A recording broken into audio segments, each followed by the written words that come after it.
if we're Oh, on. turn on mic. Oh. Oh, yeah. Mic is on. 1, 2, 3, 4, 5, 6, 7, 8, 9, 10.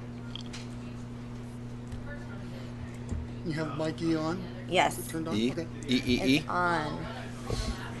Look at Kelly. She's already saying good morning from Lincoln City. You're not Beautiful supposed to. They're not Oregon. supposed to know we're already looking. I like to pretend that they don't know Oh. that we're not on it. Okay, but I did see you, Kelly. You saw nothing. Remember that.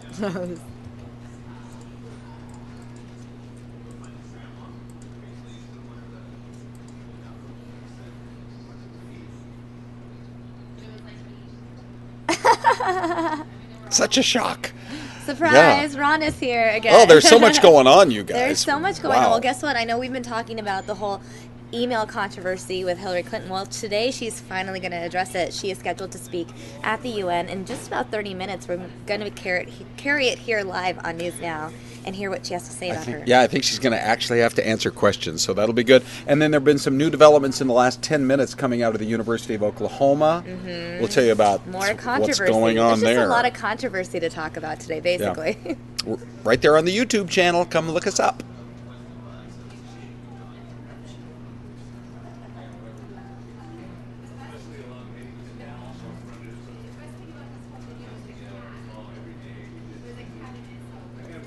All right, let's de-mic. Now this is weird because we have all these people who are on, and yet it's not updating down there. Who knows? Strange. I can't tell. Okay. I feel So much better today than you did yesterday. no. Oh, Did you count your ties? I did. You did, right? Yes, Yeah, because they're I did. asking how many ties. You guys, I counted for you this morning, super early in my closet. I even took a picture of my favorite tie. Oh, I should have taken a photo of my shoe collection. Oh, man. That's a good idea. That'll be our assignment. Well, I guess you already did it.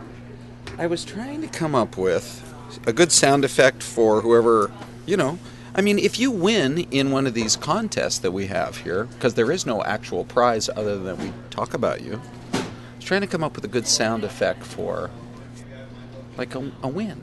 Like somebody won. Ding, ding, ding, ding, Something ding. like that, yeah. That's about all I could come up with. All right. All the wires are in place. A little bit of work. Oops. We need them to guess the number of ties first. Right out of the chute? You want to get right to No, that? no, I'm saying when we get to it. Oh, we I know. Need to have them Oh, guess. don't worry. I'm not going to reveal it can't till we just have reveal. a full guess situation going on. Are you ready? Yeah, I am. All right. Well, I'm Samia Khan, and you're watching another Fox 10 News Now update. This is Ron Hoon. And guess what? You guys have been watching even before we officially started, giving you more of a behind-the-scenes look here at Fox 10. That's what we do. Yeah. We let you watch as we put on our mics, take our mics off, Yep. talk about what we're going to talk about. We're even Right. talking about you, but we know you're listening to us, but we're acting like we don't know you're listening to us. In those first couple of minutes, because we're sort of behind the scenes. We're trying to Yeah, set up so to we're be like, on okay, well, TV. what are we going to talk about? Oh, we should have them guess the number of ties you have, blah, blah, blah. So Yeah. it looks like a lot of people are already chatting away in the chat box. You know, some of them like log on as early as 9 a.m., 9:15 to start chatting with each other before they even chat with us. Oh, is that right? Yeah, so welcome to News Now, all our loyal viewers, and anyone who's tuning in for the first time. Mm-hmm. Welcome to you as well. We love having you here. Did you see that they created a banner on the News Now Twitter account? Yes. Oh, you already saw it. Well, I just saw that we had a Twitter page. I think Jeff just created that yesterday, right? Yeah, did you see that they updated the photo? No. Oh, how cool is that? Okay, now can everybody at home see what we're talking about? No, yes, but I'm gonna show But you're them. about to show them. All right, guys. This is what we're It's talking a cool about. shot. In case you want to know everything that's happening with News Now all the time. Look at that. Look, we have a Twitter page, or like a Twitter handle, I guess you could say. 73 followers today. 73,000 Next year. next year. yeah, if you haven't followed already, you go ahead and follow it. It's at Fox 10 News Now. I would bet that they probably send out the reminder tweet when we're ready to go up. Right, they probably send the reminder tweet. They also send out tweets every time we change topics. So people who is might that not right? want to chat about Good luck. ties Yeah. might want to chat about Hillary Clinton. Every once in a while, we get a little hopscotchy, you know, where we jump around from topic to topic. I can't wait to see how Jeff handles that. Ha ha ha ha ha. Well, someone's assigned to do it. I don't know if it's Jeff, it's Kim, Adriana, who knows? It's someone Yeah. over there in the little web world. Right. It's a little web world because it's a little corner right there. I like how anyways. Jonathan is already double checking to make sure. Jonathan, I think, is out in Texas. I think we figured that out. And he already wants to know if you had your Starbucks. And looky there. Oh, Would it's you? here, guys. My energy levels will be not through the roof, Yeah. but they'll be there. I'll be there. So lots of news happening. I know Okay. we teased on the morning show that Hillary Clinton is going to be speaking in the next half hour. Plus, we have President Obama speaking as well. Oh, is that right? Yeah. Oh, yeah. Let's see. Where is he going? I had Georgia heard. Tech. Yep. He'll be in Atlanta speaking on education. Mhm. They are speaking at the exact same time, or they're scheduled to speak at the exact same time. So I made my own personal executive decision Oh, nice. to carry Hillary Clinton live because that's really what the news we're waiting for. Correct. She needs to tell us about the emails This is and going the to whole be scandal. really interesting. And I'll make sure to have Obama recorded. That way, when we're done with that, I can then play back Obama with a 20-minute delay. Okay, but- Almost live. But it's going to be at the same time, is what you're saying. Right, so we need to record it, in the Yeah. system Yeah, and no have it kidding. clipped out, and that way I don't have to choose one or the other. We can have both for you guys here on News Now. Smart move. That's what I do here. Make smart Ooh, moves. So nice. a lot of news happening. Okay. Let's see. I think we should start with University of Oklahoma. Okay, 'Cause yeah. that's like the newest sort of thing. Yeah, because we did just get that word a few minutes ago that they have now.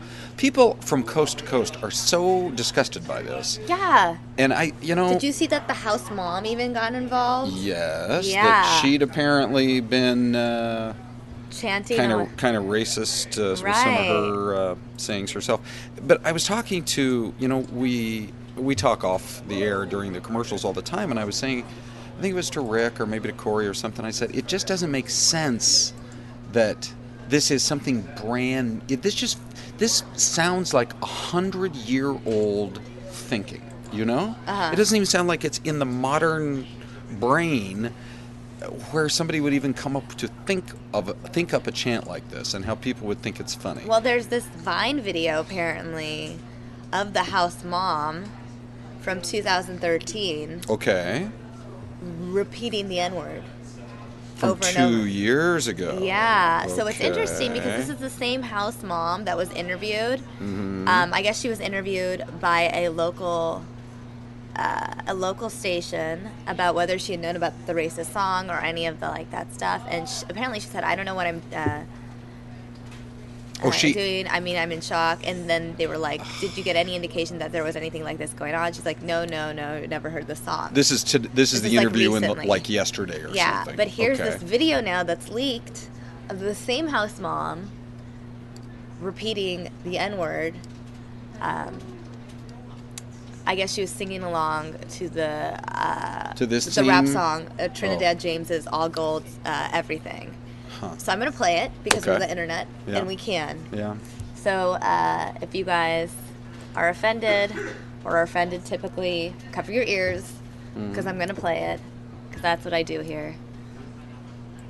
How long is this? It's 6 seconds. It's a Vine video. Oh, It's gosh, super okay. quick, and Yeah, I'll just start okay, repeating. okay. So here we go, guys.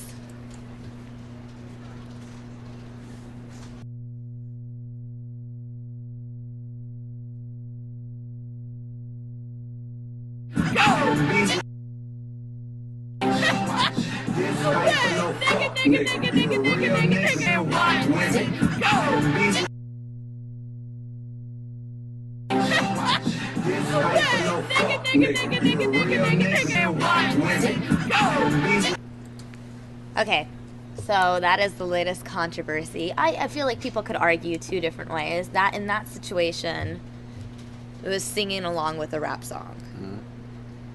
Is it right?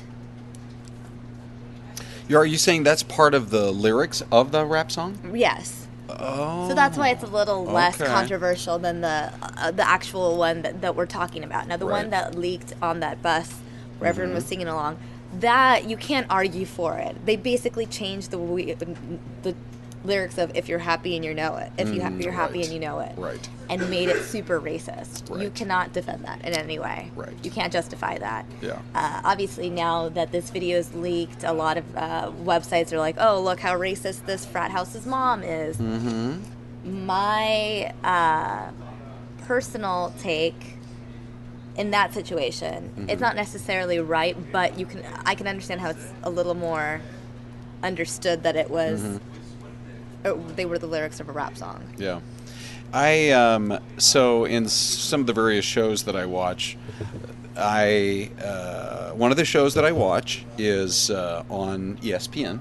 It's actually one of the few shows I watch called PTI, and Mike Wilbon, who is a Chicago guy, but who has a home out here in Phoenix, he says, as me and my friends, we feel as though we can use that word amongst ourselves, right? But it is not appropriate for in the larger scheme of society for people to be using it, because it's completely different when it's outside of the hip hop culture. I think outside the hip hop culture. I really guess think so. it's a big part of the hip hop culture. I think it's in a lot of rap songs. Yeah, I mean, there's a song that was very popular by Kanye West Okay. and Jay-Z. Okay. It was a very And popular you're song. using it all the way through that song, are they? Yeah, I mean, the name of the song is blank. Let me see. Oh, it's right in the title of the song, is what you're saying. Yeah. I mean, it's a. I mean, it's a very known song, and it was really popular. I think the radio sometimes will just call it Paris instead of the full title, just to be appropriate. But I think I only have one Kanye song on my iPod, and that's Flashing. Wait, is Flashing Lights? Is that a Kanye song? that's part of the lyrics of the song. Flashing Lights. Yeah, but that's not. Okay. I don't.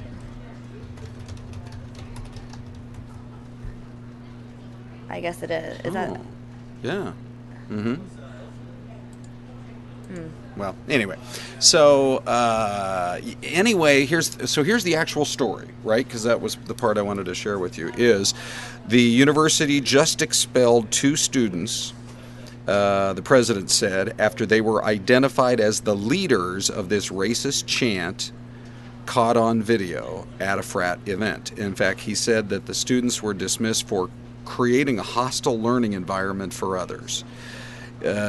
He said they acted swiftly after the video surfaced on Sunday, severing ties with the frat house, we already know that, and ordering its house to be closed up shop by midnight last night, I believe was the actual deadline.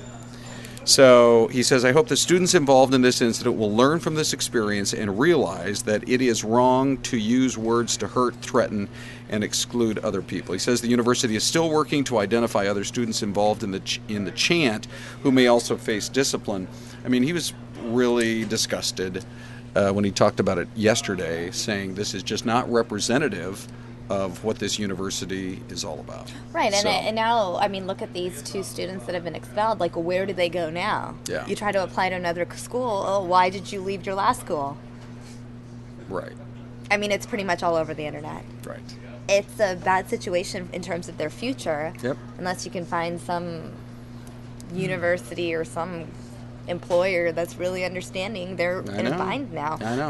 That's a really good point. Did I hear correctly that this video was this actually happened a couple years ago? Ooh, I had not heard that. I don't know. I could be completely wrong. Now, here I'm smacking my glasses on the microphone, and Priyanka's saying, "Ooh, Ron's got glasses."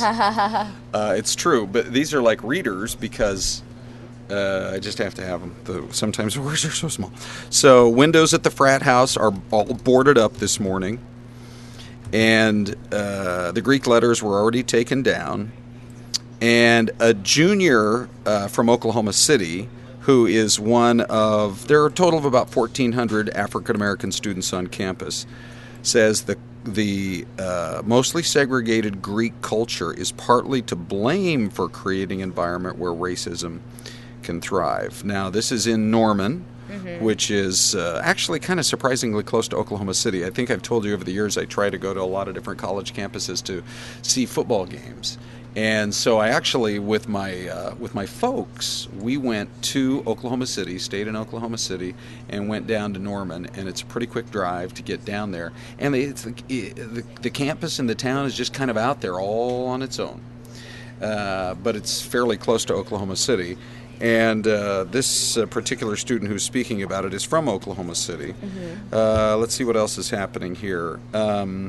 Oh, by the way, I think I realized my mistake. The thing that was in 2013 was the frat moms singing. Oh, along. that's what that was. Because, yeah, this was recent. Yeah. By the way, a top high school football recruit in America has just withdrawn his commitment to attend the university after seeing this video. He's out of North Mesquite High School, and he told the Dallas-Fort Worth radio station that he talked with the coach. He said, "I'm very disappointed in the coaches not letting me know." In other words, he felt like the coaches needed to be upfront with him about this huge controversy that was brewing, and because in that phone call, he felt like it was kind of glossed over or swept under the rug. He made the decision not to attend that university. So, just a little bit more fallout there, and I'm not quite sure where this story is ultimately going to lead. But I just have this feeling we haven't heard the last of it.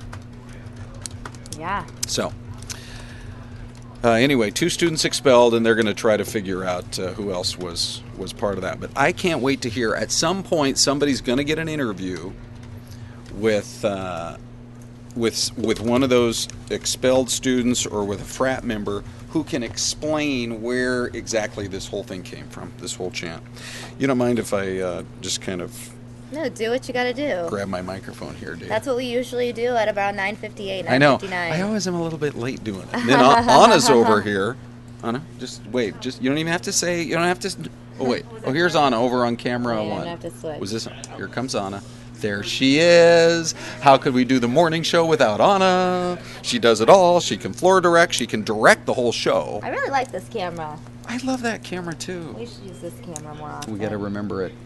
It's just Today we're calling it the Anna Cam. Those microphones have batteries in them, so we got to get them changed out. By the way, I'm doing the noon show today. Oh, so we're gonna have to get rid of you. I'm gonna have to leave a little bit early, but I know Hillary Clinton's the real star of this program today. Let's not give ourselves too much credit. The audience is gonna grow in about 15 minutes because how Hillary Clinton handles this, as much as what she says, is going to be really important in where the story goes from here. True that. So that was one of our stories. Right. Let's see. Oh, you know what we need to talk about? I'm surprised we didn't talk about it yesterday. Okay. We should have. We already had the photos. The Jodi Arias photos. Oh, yes. Because we know that's how a lot of you guys discovered us from all around the world because we really feel like we have done the best job with our coverage on this case. We should have brought this in yesterday. Right from the I start. feel bad. But you know what we have? Did you talk about it in your afternoon program yesterday? Okay, so this is the first for our audience around the world. You were looking at a face that just looks like she couldn't hardly be happier. Right. The convicted killer. Images from jail. Apparently these images are screenshots of a video chat. But there's no official date for this video chat. So I don't know if this is like after the non-verdict was read on Thursday, or if these are from like last year or the year before, and they just happened to leak. It's really hard to say because she looks a little bit younger to me. This would be something you guys could jump in on the chat box and say. When we first put these on the air this morning, of course, my instantaneous reaction is, look at her after everything the Travis's family has been through. Look at her almost clowning around on camera. But the more I looked at the pictures and looking at them closely now, I think this is from these before. are I really think. I don't think this is from. She also looks slightly different. I think, doesn't she? Maybe. Yes. Looks. What did you say? Sort of what? She looks different. Yes. Like, I think that she looks younger. Definitely I think younger. That her hair is a different. It almost looks like her hair is short. I feel like we're covering her up. Well, we are. I mean, it's important that people see us, but just for a second. There we go. So does that seem like young Jodi to you guys? I mean, does that seem like what you remember seeing her, in terms of most recently? Or does that seem like, I mean, I wouldn't be surprised if those pictures are 3 or 4 years old. When you think about how far back this case right. goes, Now, right? in terms of what our viewers are saying, a lot of people are like, ooh, no, make her go away. Disgusting. Mm-hmm. Jonathan's chiming in saying that's probably from 2008 or 2010. Yeah. See, I think you're right. I mean, that would be 5, 6, 7 years ago. Yeah, she looks I don't think substantially younger. Yeah. It's so interesting reading your comments right now. And people are upset. Kelly saying she's so manipulative. She even gets chocolate. Well, that chocolate probably cost her about $6 in jail. Yeah. It's jail money. I mean, you spend the money, you can buy chocolate in jail. You just have to spend a lot of money. That Hershey's bar that you can get, on sale 3 for $1. Mm-hmm. You look at the right newspaper ad. Yeah. She's probably spending like $6 for one. I don't know. I see Nix is on from the UK joining us this morning.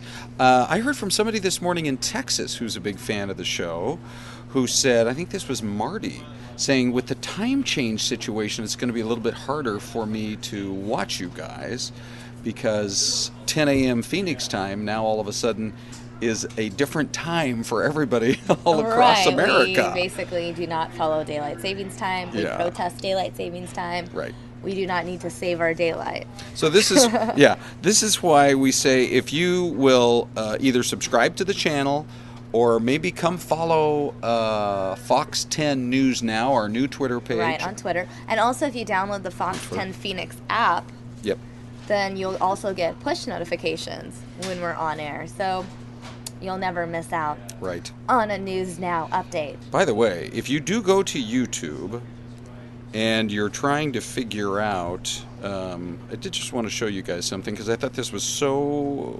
educational, at least for me, in terms of how people, a lot of people are just in YouTube, and they sort of stumble across it. But if you happen to be in the YouTube app and you're trying to figure out, well, what is the deal? How do I... here's what you have to do. Oop. Okay. So you need to right up top, right on the very tip top of if you type in Fox 10 Phoenix or Fox 10 News Phoenix, there's that little filter sign right there. And you actually, if you tap filter, let's see if I can do this. It's coming in backwards. Yeah, there you go. Search options, and you drop down here. And under upload date, if you say instead of any time, the next button down is, I don't know if you can read it, it says live. Oh. And so that would be how you, then the first thing you're going to see is the latest live feed, which is exactly what we're doing. This is and you. Jeff told me we were live, and I was like really nervous. I was quiet, and he's like, he was kidding about. Oh, that's yesterday afternoon. Oh, wait a minute, that's yesterday. Yeah, that was yesterday afternoon. Okay, well and that then was it really totally blew my whole. You just played the video. Yes. Where it started earlier than it was supposed to start, and it was awkward. Oh, was I was it? talking Okay. to them. Well, anyway, that's the way it's supposed to work. Yeah, yesterday I showed video. Did you know video was released of Suge Knight running over those victims at the drive-thru? Did you actually show it? I did. Is it pretty graphic? Yes and no. I mean, it's slightly blurred. Okay. They kind of blur the person who was killed, but they don't blur the person that was just injured. So you do still see him run over that guy. Oof. Yeah. Does it look deliberate, would you say? I mean, it doesn't look like an accident. Looks like he knew what he was doing and he aimed right for him, honestly.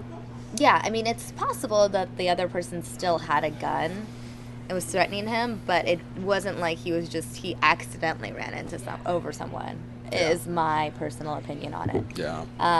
But there's that, so you guys can watch that if you watched yesterday's News Now afternoon segment. Yes, which you can go back and do. You right? can, but don't go right now because we want you guys to stay here and hang out with Ron and I.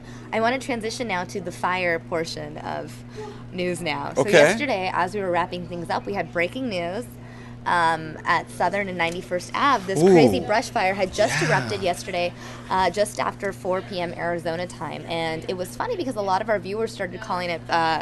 they were calling it fire drama in reference to llama drama because we just kept watching as the fire would build, and we just watched in silence, similar to the way when we watched the llamas just roam around. Yes. And the fire continued to burn and burn and burn. And here's some video of that fire. Look at that. From yesterday. It was a crazy brush fire off Southern and 91st Ave. Now the latest in terms of what we know, overnight, there were 2 engines, 7 personnel on scene monitoring the smoldering brush along the river. We have no updates in terms of how many acres have burned.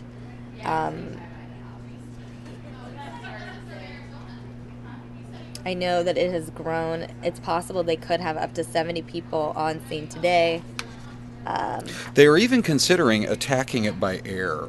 And the whole problem is, you can see that the winds were kicking up yesterday afternoon, right? I mean, that's pretty common for that kind of a thing to happen. And so all of a sudden, this was really filling. This is only at 91st Avenue. That means it's only 9 miles from downtown Phoenix. And the winds were blowing in that direction, and you're putting that much junk into the air. So now they're taking it. They were actually aware of it since Sunday. Somebody went out there and set it. Oh, so it's been going on for a while. We just learned about it yesterday at 4. Correct. I see. Yeah, Maybe so- it just got bigger. I think that's Yeah, what it oh was. yeah, because the winds, I think, kicked it up. And double problem here. The winds get stronger. Oops. When I can figure out where that sound effect comes from. Oh, it's from our chopper. Yeah, but why does it send that kind of... I have no idea. Think about every helicopter you've ever been in. I've never heard a helicopter make that noise. I have no right? idea. But anyway, so the winds not only whipped and fanned the flames, but they just put a lot more smoke in the air. So I think they're going to take it pretty seriously today, and may actually attack it from the air. Right now it doesn't look like it would take much. It's down there right along the riverbed. You know, you get out there and you've got the where the Salt River comes in and the Gila River comes in. We have a third river here in the Phoenix area called did you hear that, by the way? That was weird. What was that? That was me looking for a winner sound effect. I'm still trying to because eventually we're going to reveal how many pairs of shoes you have. And I'm going to reveal how many ties you have. how many ties I have. Right. Correct. But right You now we're on counted. Fire Watch. I know. Because I want to talk about another fire story. Oh, really? Yeah. Okay. So this is our local fire story. Now there's Okay. an amazing, I don't want to say it's amazing because you never think of a home that's burned down or very, just almost destroyed by fire is an Right. amazing story. But this one kind of is. Okay. Only because of the photos. So this was in Colorado. All right.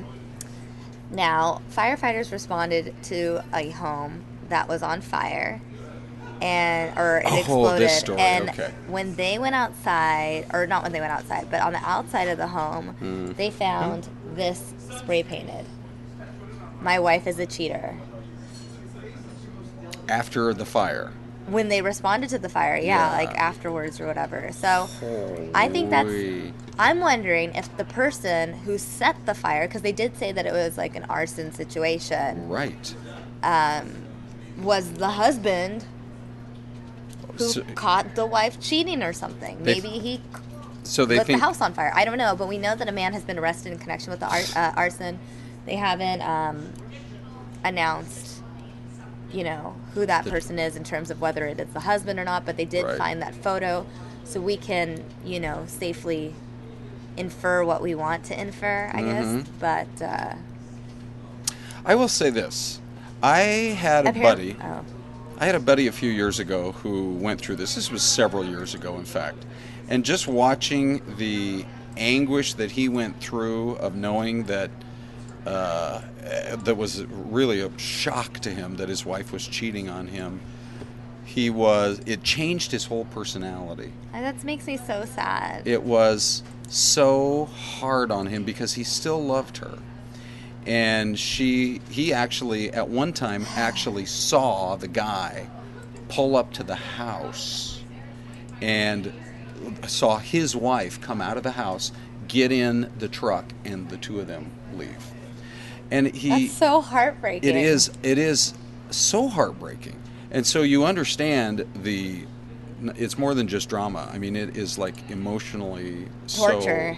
It's like emotional torture. So you understand how people, whether it's a guy who's being cheated on by his wife or a woman who's being cheated on by her husband, how the feelings can be so strong. But come on, you're going to be an arsonist? You're going to put yourself in jail for 10 years? Right. You don't want to... You can maybe graffiti the house. Okay.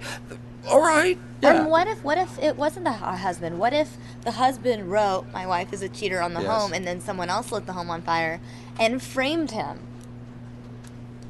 Well, that's the kind of... See, when you watch some of these detective shows, which I can tell clearly you do. I don't watch them. I only watch sitcoms. It's very clear. So you've sort of thought this one through. No, this is the way my mind thinks. Remember, it was like that story where there was like 8 or 9 people killed? Yes. And you were thinking, oh, maybe the woman had a heart attack when this shooter came in. This and was mine was like, maybe the guy discovered his mom was dead and went crazy and shot a whole bunch of people and killed himself. Out in And that was Missouri. just a random theory I had randomly that morning when we found out. I know. And then we found out that was true. I actually, the minute I saw that, you were on at that point, I think with Troy or something, and I walked a note over here, and I said, you were right. That's what happened there, and it was really unbelievable. So you do, I will say, you do have a little bit of a sixth sense in terms of how some of these stories unfold. Right. So I think it could be something where he spray painted my wife as the cheater. Okay. And then maybe the wife, well, I mean, they're apparently arrested men, the wife or the man she cheated with sets the house on fire to get him in triple the trouble. I don't know. This is just my conspiracy theory. It was the other man. Possibly. It is possible. We can speculate about this because we have no idea who the names are. So it's not like we're specifically saying somebody, just in terms of this type of activity. So I'm skeptical. It seems to with me that one, I don't know necessarily if someone went to the extent of framing the guy who spray painted the home. But, I mean, I think, okay, no one got hurt in the fire. All of the people who lived in the home were found safe. Right. So, really, the only damage is to the home and to the man's heart. I'm sad. I know. And I why do people cheat? I'd like to get into this conversation with our viewers, guys. I think people do it because some people are cowards. Some people don't want to hurt the other person. They don't want to leave them. They don't want to break up. So they do this on the side. Or maybe they like the comfort and security of having someone, but they don't like that person that much anymore. Right. I'm not really sure. I mean, your friend had a situation. I mean, Correct. I don't know. My goodness. I haven't experienced a friendship or a situation where someone I know who was married was involved in a cheating scandal, but I do know boyfriend-girlfriend situations where it's happened. And well, by the way, I don't know. Rachel says with your type of detective type of mind, you should go over to Grand Canyon, GCU, and do a forensics lecture. Crime solver Samia. I'm also seeing Nix is saying she's having a little bit of a buffering problem today. So of course, once we hear that, we hop right on it and make sure we get the picture nice and clean for you guys. Especially because look at this, we have a live picture now coming in from President Obama's. We do. We have dueling heavyweights, political heavyweights. That's Obama speaking at Georgia Tech in just a few minutes. We're jamming the tunes. With his typical banner that always says middle-class economics. Pretty much everywhere he's appeared this year was pushing his middle-class economics agenda, which was the whole theme of his State of the Union address back in January. So he's going to be talking about education at Georgia Tech. We will be listening in a little later on. We're also waiting to get our feed in from the UN, where Hillary Clinton is scheduled to speak at this women's empowerment event. Right. What's the best thing Hillary Clinton can say? Because that should happen any minute now, right? I mean, the best thing I think she can say is, let me think about this because I haven't thought it through, but it seems like she needs to, first of all, come out and just be completely honest and say, in hindsight, this was a mistake, but I felt like I had to do this because I feel like I'm under the microscope all the time with congressional investigations, and I have political enemies. I remember the vast right-wing conspiracy, that kind of thing, and say, now in hindsight, I know I shouldn't have done it. I wasn't the first, because there have been reports that other people, within government have also been conducting official business on their private emails. They're just making an example of Hillary because she's in the public spotlight because of her 2016 run? Yes, but she's smart enough to know that if you feel like you have political enemies out there, then you don't give them any fuel for the fire. And she had to know. I mean, the picture that keeps coming up of her, she's wearing shades, and she's on a flight overseas somewhere, and she's checking her email. Right, isn't that her Twitter? I think so. And the problem is, you can see she's checking email. She's turned over no emails from that date. This one. It's actually on her page. No, she's used this picture. Yeah. That's her picture. Yeah. So where are the emails from that very date? They apparently were not amongst those that were turned over. So do you know that for this date from this specific photo? Yeah, they actually have looked at it and said there are no emails from that day that she was, because they know what day she flew over. It was a trip overseas. And from what I've heard, there are no emails from that entire time that she went overseas. And if I heard the story right, it's somewhere around the time of Benghazi or the Benghazi investigation. Yep. So she's got to come out and she has to be really forceful and say, it was a huge mistake on my part. I literally will turn over just turn over every email. Don't just choose 55,000 or 54,600 and that's not even or whatever that much it is. if you think about how much junk mail we get on a daily basis. Yeah, exactly. 55,000. Bore them with all the emails from I don't know. Starbucks. Subway. Amazon Prime. StubHub. YouTube. Travel Zoo. Southwest. Skyscanner, right. Google Plus, Eventbrite, my friend from high school, Red Lobster. Listen to you.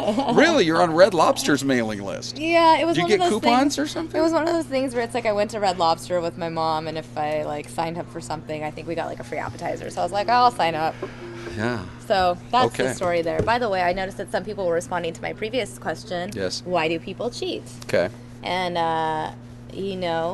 one person saying that Nikki's saying, I think they're looking for a way out of a relationship, but they're too much of a coward to tell the person face to face. Wow.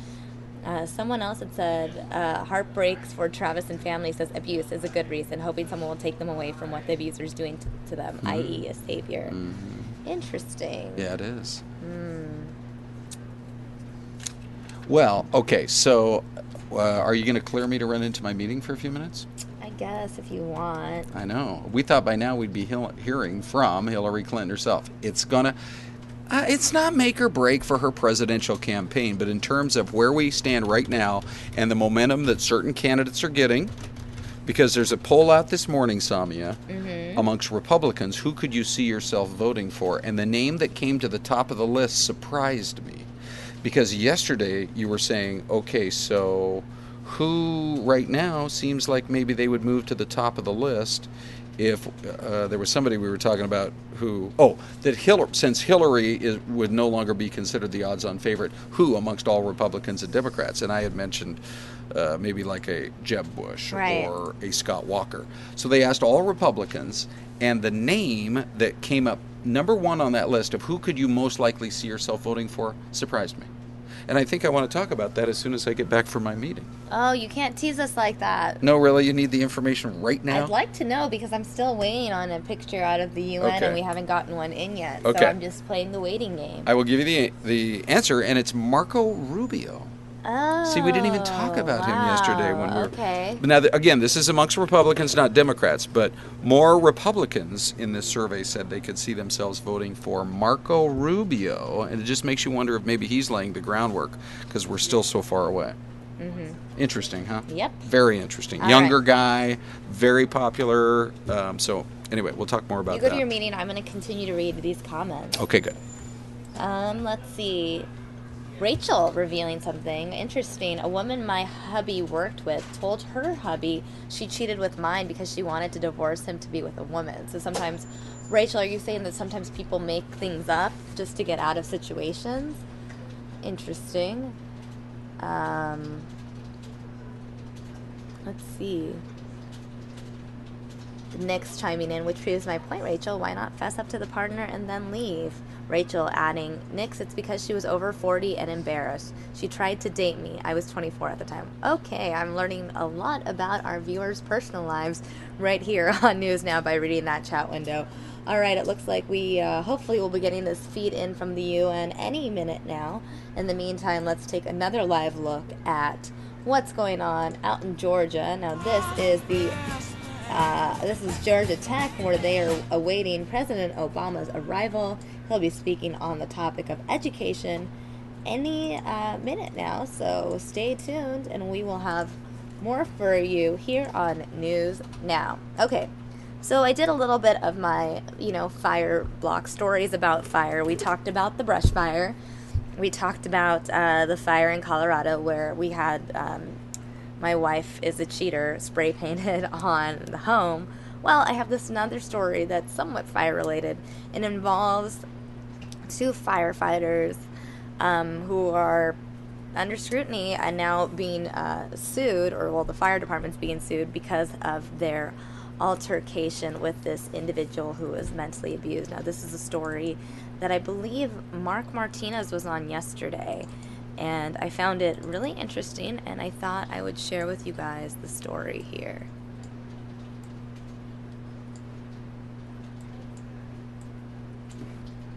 Stand by.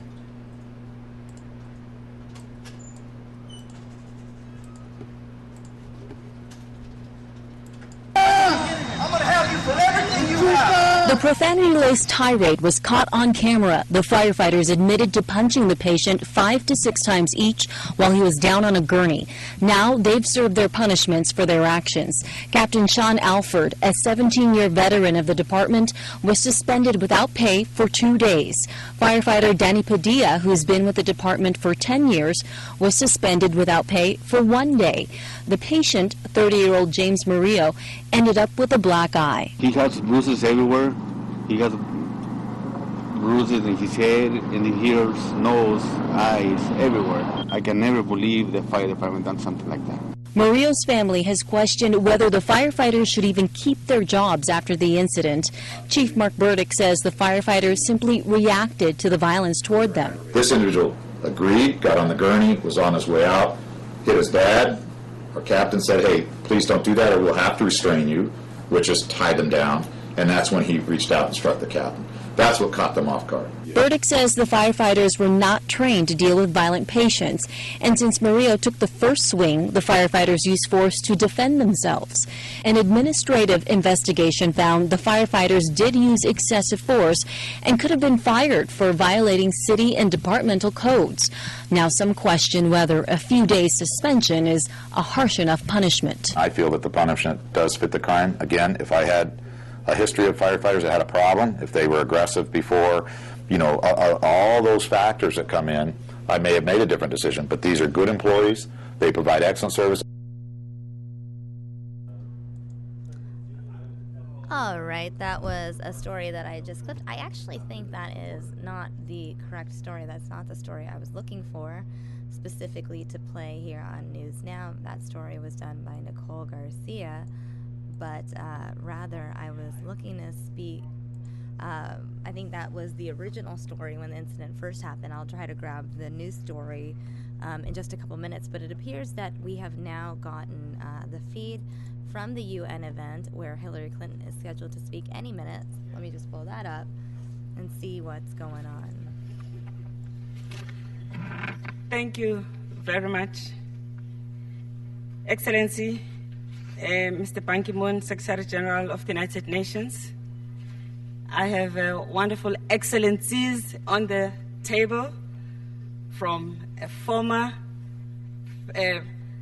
Prime Minister, President, a future President.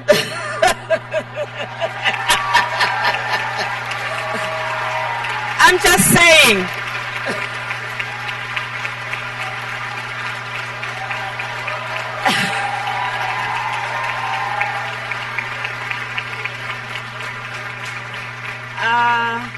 A serving minister from Germany who is responsible for the recent announcement in Germany of a quota of 30% of representation of women.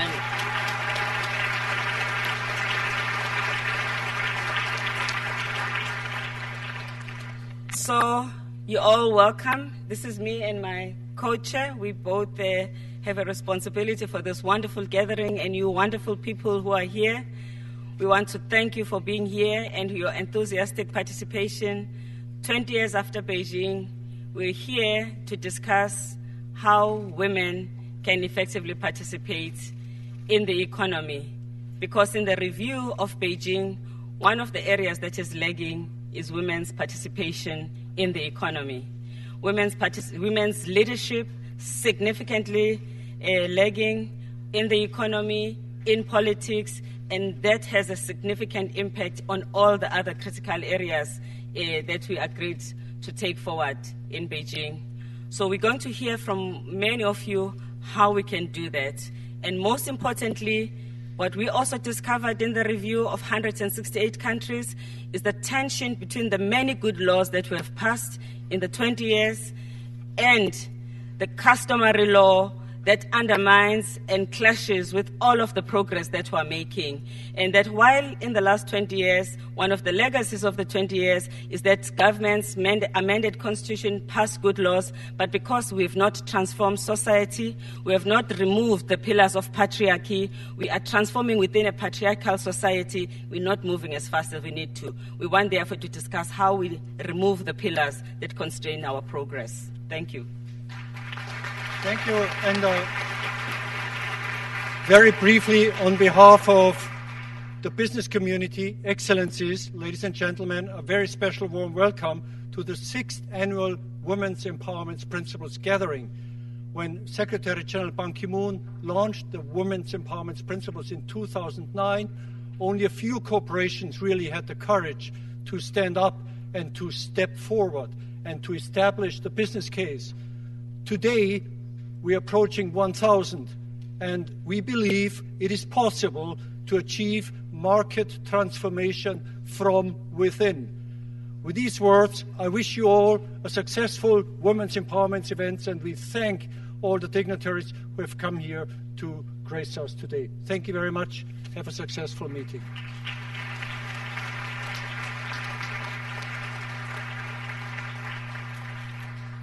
So, it is my great pleasure to invite to speak the Secretary General of the United Nations. If we could give him a warm applause, please.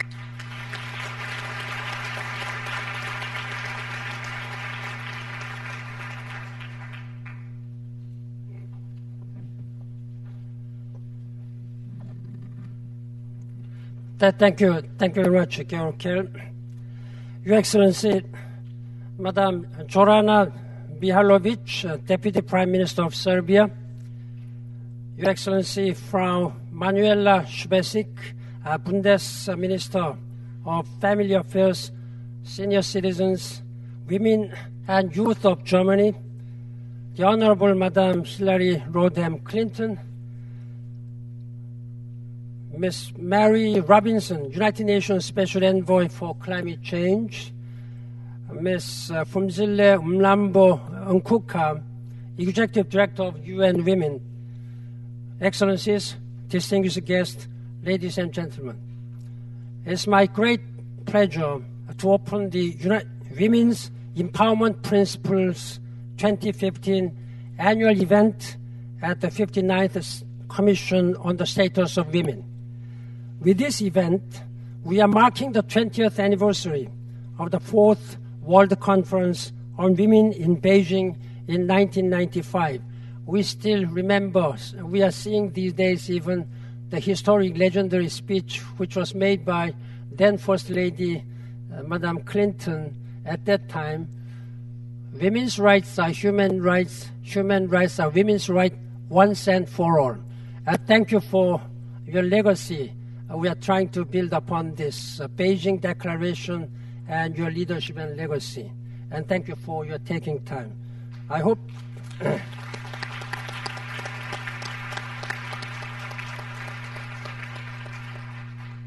in fact, I hope I was able to speak freely as Fumzile did about the future of her.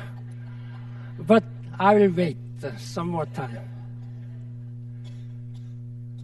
I'm particularly pleased to welcome so many members of the business community to this milestone event. Businesses were not part of the discussions in Beijing 20 years ago. Now it is clear that achieving gender equality will require the concerted efforts of all actors. The Women's Empowerment Principle provides a roadmap for businesses to play their role in respecting and supporting women's rights. We live in a challenging time, fraught with risks, yet full of possibilities. Among the greatest risks is not realizing women's equality and nurturing their potential. Women's empowerment has a powerful multiplier effect on sustainable development. The full participation of both genders is the only way we can ensure that we have the best solutions, that no one is left behind, and that together we can build the future that we collectively want. Removing the barriers that keep women and girls on the margins of economic, social, cultural, and political life must be a top priority for us all, businesses, governments, United Nations, and civil society. When I launched the Women's Empowerment Principles in 2010, our ambition was to deeply engage businesses to advance gender equality and sustainability. In the past 5 years, we have reached nearly 1,000, I was told now, 1,000 companies, each of which has made a commitment at the highest level to implement the 7 guiding principles. As we reflect on the Beijing 20 findings and prepare to implement the Sustainable Development Goals that will guide us for next 15 years until 2030, it is extremely positive to see so many business leaders stepping up to work with us. I'm particularly gratified that 7 women's empowerment principles are resonating around the world, helping hundreds of companies to identify gaps and scale up their efforts to implement gender equality and empower women in their workplaces, marketplaces, and communities. There are many examples of companies that are taking real steps to close the gender gap.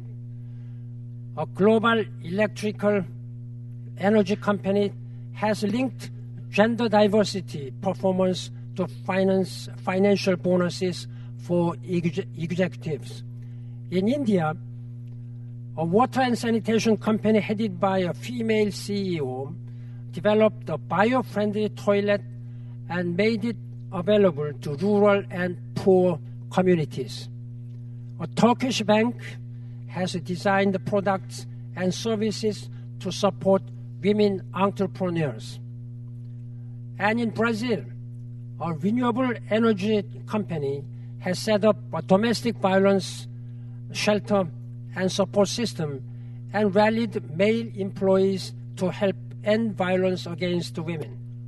But if we are to produce transformative change, we must expand women's empowerment principles into a movement that involves many thousands of companies. I ask for your help in reaching companies in your networks and value chains. For those of you already committed to the principles, I ask you to redouble your efforts. Transparency and accountability are areas where we need to make progress. What gets measured gets done.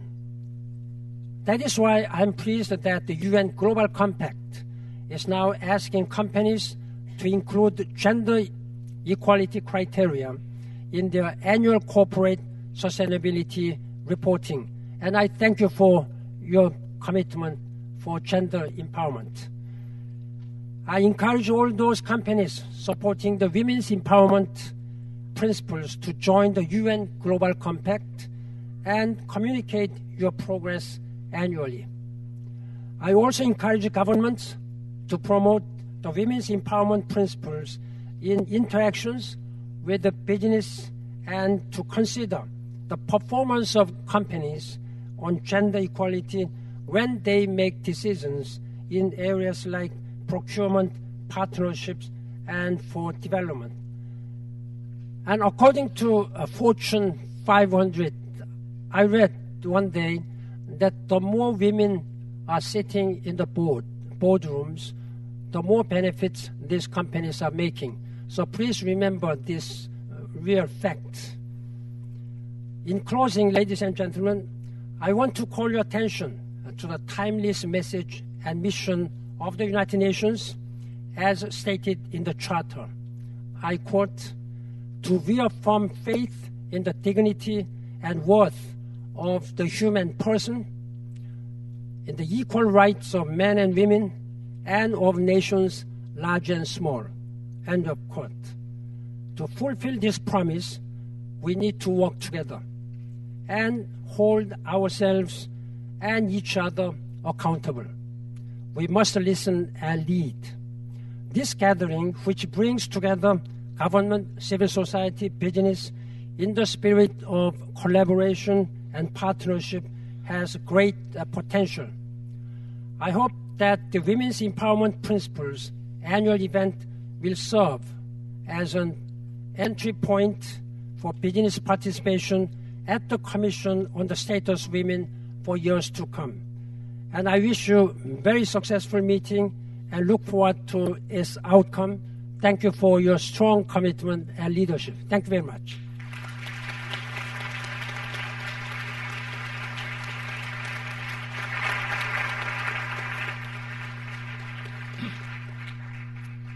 Thank you, Secretary General. I mean, it's, of course, as Secretary General says, it's fantastic that nearly 1,000 businesses signed up, but wouldn't it be great if the next year that each one made a commitment to speak to 10 of their peers, that next year we came back and had 10,000. That would be nice, wouldn't it?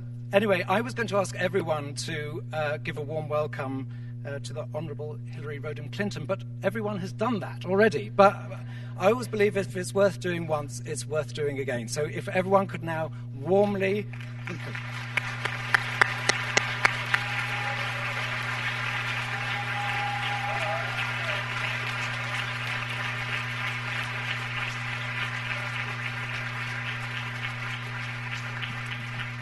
Well, thank you. I certainly feel warmly welcomed, and I'm delighted to be here with all of you. I want to thank the Secretary General for his leadership on these issues over the years of his tenure. We greatly appreciate it. Everyone at the United Nations, the Commission on the Status of Women, the UN Global Compact, for holding this gathering, which comes at such a pivotal moment in the cause of gender equality. I think it's fair to say we are here to build on the progress of the past and seize the promise of the future. And it is an honor as I look across this hall to see so many leaders from business, diplomacy, government, civil society, a real gathering of those who share this commitment. I want to thank you all, each and every one of you, because women and men who understand that gender equality is not just morally right, but is the smart thing to do, are growing in number. We may be approaching, in some areas, critical mass, but we have to keep making the same case over and over again. What we are doing here today is smart for companies and smart for countries. That is the wisdom behind the women's empowerment principles. So thank you. Thank you all for your leadership. Now, some of you, as I gaze out, were with me in Beijing back in 1995 at the Fourth World Conference on Women, where remarkably representatives from 189 nations pledged to work for an ambitious goal: the full participation of women and girls in every aspect of society. Together, as the Secretary General said, we called out with one voice: human rights are women's rights, and women's rights are human rights, once and for all. And the world began to listen. Out of Beijing came the Platform for Action. And in many parts of the world, it was an organizing document. Women and men could see what needed to be done and where they could help to make change happen. In the years that followed, we not only saw change across the world, we saw the creation of UN Women and the passage of Security Council resolutions recognizing the crucial role of women in peacemaking and security. We saw institutions like the World Bank and the International Monetary Fund focus on the untapped potential of women to drive economic growth and social progress. We passed laws prohibiting violence against women, electing women at all levels of government, working together to make significant strides in closing gaps in health and education.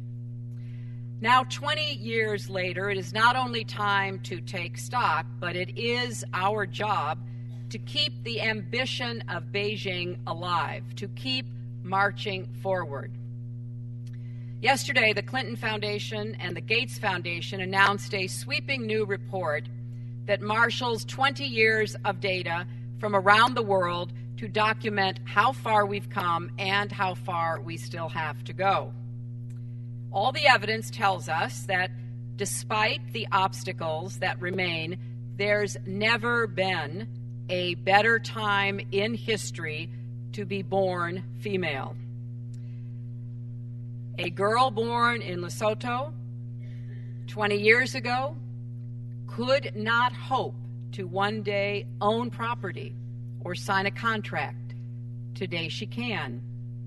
If she were born in Nepal or Afghanistan, there was a tragically high chance that her mother would die in childbirth. Today, that is far less likely. A girl born 20 years ago in Rwanda grew up in the shadow of genocide and rape. Today, she can be proud that women have led the way out of that dark time, and now there are more women serving in her country's parliament than anywhere else in the world. Today, thanks to the efforts of so many, women and girls have a much greater chance to live healthy and secure lives. But, and you knew there'd be a but the data also leads to a second conclusion. Despite all this progress, we're still not there yet. We're not there yet when we've nearly closed the global gender gap in primary school, but more than 30 million girls never go on to secondary school. We're not there yet when every year more than 1 million girls are never born because of gender-biased sex selection, mainly in China and India. We're not there yet when, despite having increased the number of countries prohibiting domestic violence from just 13 in 1995, up to 76 today. More than half the nations in the world still have no laws on the books, and an estimated 1 in 3 women is still subjected to violence. All the laws we've passed don't count for much if they're not enforced. Rights have to exist in practice, not just on paper. And laws have to be backed up with resources and political will, with prosecutors and police officers and judges trained and committed to enforcement. They have to be made real in people's lives. As our new report documents, deep-seated cultural codes and structural biases continue to hold back the full participation of women and girls and expose them to discrimination and abuse. I hope you'll explore the data yourself at noceilings.org. It's designed for casual visitors to gain insights quickly or for committed activists and researchers to dive deep. We want these statistics and the stories they represent to open eyes, stir debate, and spur action. So please visit, learn, share, tweet, organize, mobilize. Join us in making absolutely clear that the full participation of women and girls is the great unfinished business of the 21st century, and not just for women, for everyone. We know that the only way to achieve broad-based growth and prosperity in a competitive and interdependent world is to build economies and societies that work for everyone and include everyone. We can't afford to leave any talent on the sidelines. Take the United States. If we closed the gap in workforce participation between men and women, our economy would grow by nearly 10%. And the numbers are significant for other economies as well. That's the power of full participation, particularly in the business sector, and particularly in the formal business sector, where, as the Secretary General pointed out, it can be measured. It can go into the gross domestic product, not just change lives and families, but lift up societies and propel economies. We've proven that progress is possible, but we can't preach just to ourselves. We do have to reach out to men, to religious communities, and, as we're doing here, to businesses, to every partner we can find, and present that evidence. We need a strong goal on gender equality, and we need to integrate gender equality throughout all of the goals of the Global Sustainable Development Goals. It's important to do that because if it's not there, if it's not measured, there will be less of a force behind change. So let us make sure that in the Global Sustainable Development Goals, we zero in on the continuing gaps affecting gender. So from our perspective, now that we look back 20 years, I think we can be gratified that we have stuck together as a world, that we have continued to make the case and found new ways of making it. You know, I have to say, when I was Secretary of State and I would speak with my colleagues across the world about these issues, there was a moment when I often saw their eyes glaze over. And I could almost read their minds. Yes, I know she's going to talk to me about women. And I just have to put a smile on my face, and we'll get through this and go on to the important issues. That began to change as we saw more evidence, particularly about economic growth and the role the private sector can play in including more women and unleashing their talents and ambitions. From satellite television to Tumblr, technology is also helping to bring this to the attention of everyone. The momentum for change is here. But now we have to decide how we're going to respond. So I applaud all of you who have not just passed laws, but changed minds, not just mobilized data to make a case, but resources to make a difference, who have reached throughout your societies and throughout international organizations to ensure that the lives and stories of women are never lost. Bringing women and girls off the margins and into the mainstream of every profession, as well as every community and every country, has to be our mission now. The progress of the past 20 years was not an accident. It took commitment, it took accountability, it took unity, it took a lot of hard work. And the United States has a responsibility and continues to lead on these issues and to make our own country a real beacon for what is possible, whether that's equal pay for equal work or encouraging more women to pursue careers in science, technology, engineering, or mathematics, or defending a woman's right to make her own reproductive health decisions. We have to be on the front lines with all of you. These issues remain deeply personal for me. My late mother was born before women in the United States could vote. She came of age at a time when there were very few avenues for education or employment for women, but she had real grit and grace. And she gave me the conviction that no matter what the challenges the world throws at you, you had to work hard, have integrity, provide service to others, create a life that you would be proud of. And we know there are so many women whose names will never be in the headlines like my mother. And we can all stop for a minute and just think about the women who we have known, the teachers, the parents, the mentors who have made a difference for us. Now it is our turn to do that for the next generation. Some of you who were there in Beijing will remember driving out to join the thousands of activists who'd been sent to a separate site about an hour outside of the city.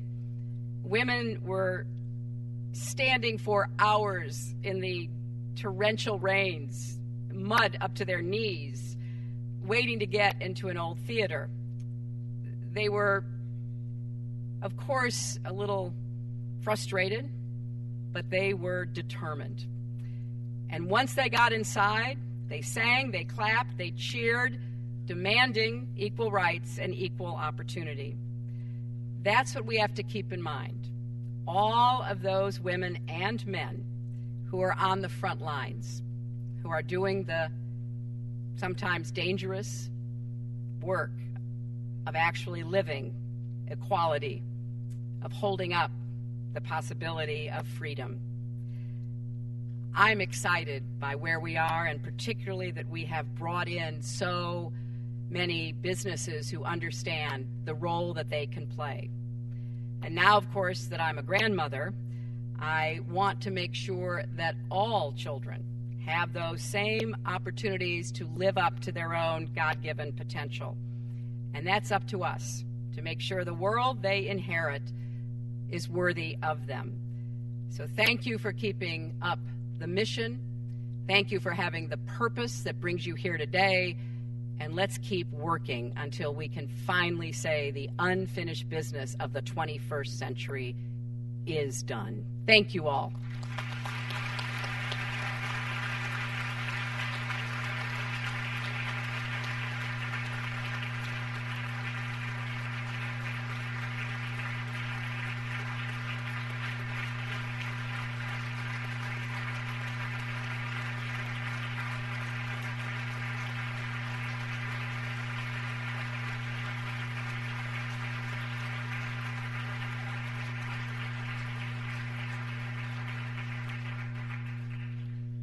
Thank you so much.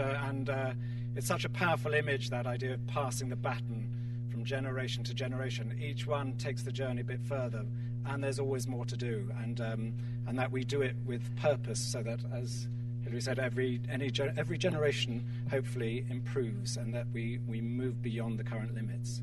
I was very, very delighted to introduce Mary Robinson. I was trying to think of how should I describe her, and then Hillary came up with a perfect phrase. And I thought that's Mary, which is I love that phrase, grit and grace. That was beautiful, and that is Mary all along. Because the word that came to my mind was sort of quiet power. You know, that true power is not tub thumping. It's insistent, but in a very quiet way. And Mary seems to embody that. And of course, Mary Robinson has been doing loads on sort of women's rights and human rights and governance and all that sort of stuff. But this year particularly is important because, of course, she's the special envoy for the climate change talks. And this is a defining moment in history where we need to get this right. We need to move on. We need to get that climate change agreement. So, and Mary, who better could we ask for to be in the centre of those talks, quietly manoeuvring around, getting everyone on board. So, Mary, it's a great honour to welcome you.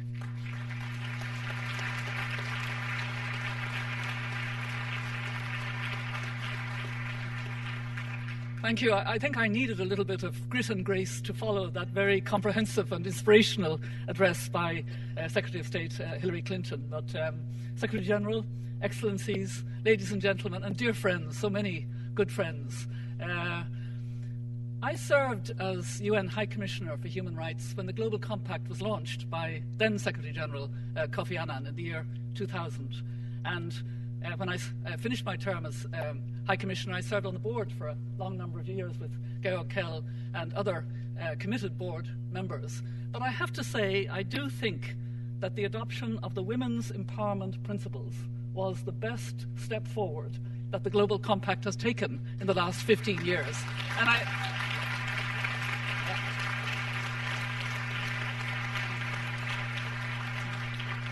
And I particularly salute the Global Compact and UN Women for understanding how important it was to forge that relationship. And I'm actually going to focus on what was called this morning in a panel the double injustice, the injustice of climate change and gender inequality, and to really focus on how important this year is, as we've heard, for gaining momentum and making a difference by ensuring that gender equality is fully integrated into the important processes of this year. We've been doing it here in marking Beijing +20.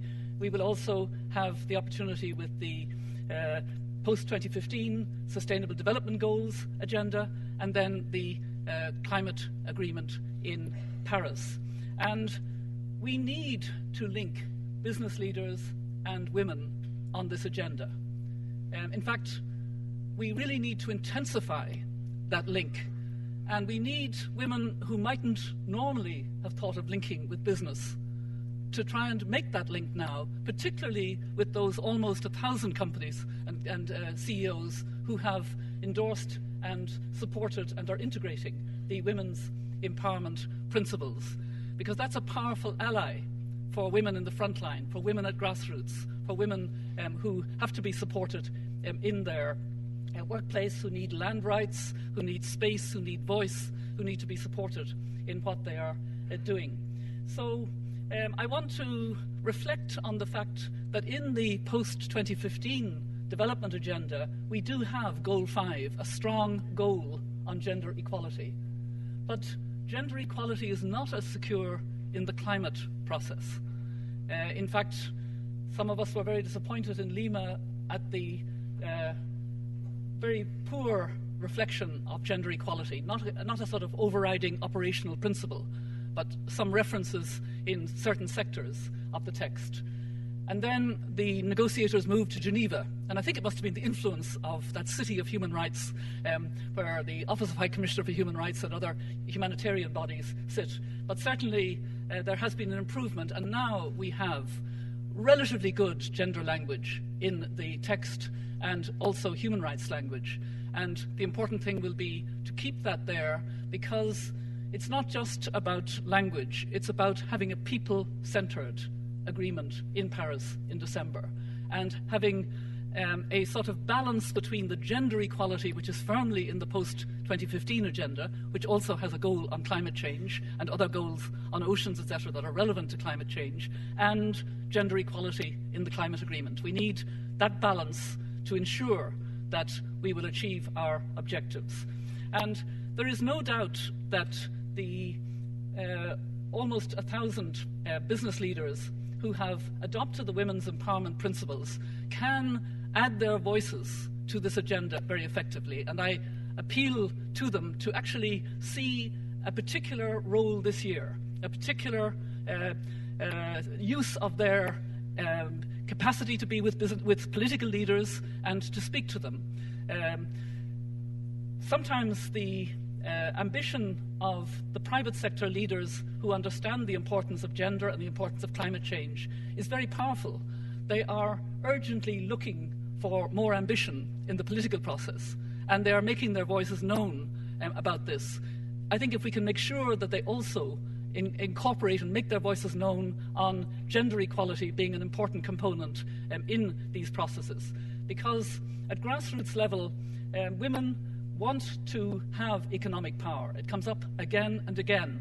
And the Secretary of State Clinton said, if women have land rights, if women are empowered, then they do significantly increase the basic economy of their countries. And we have to ensure that there is this really strong link over this 2015 between business leaders who understand the importance of the women's empowerment principles, who care about and understand the importance of the climate agenda, to work together.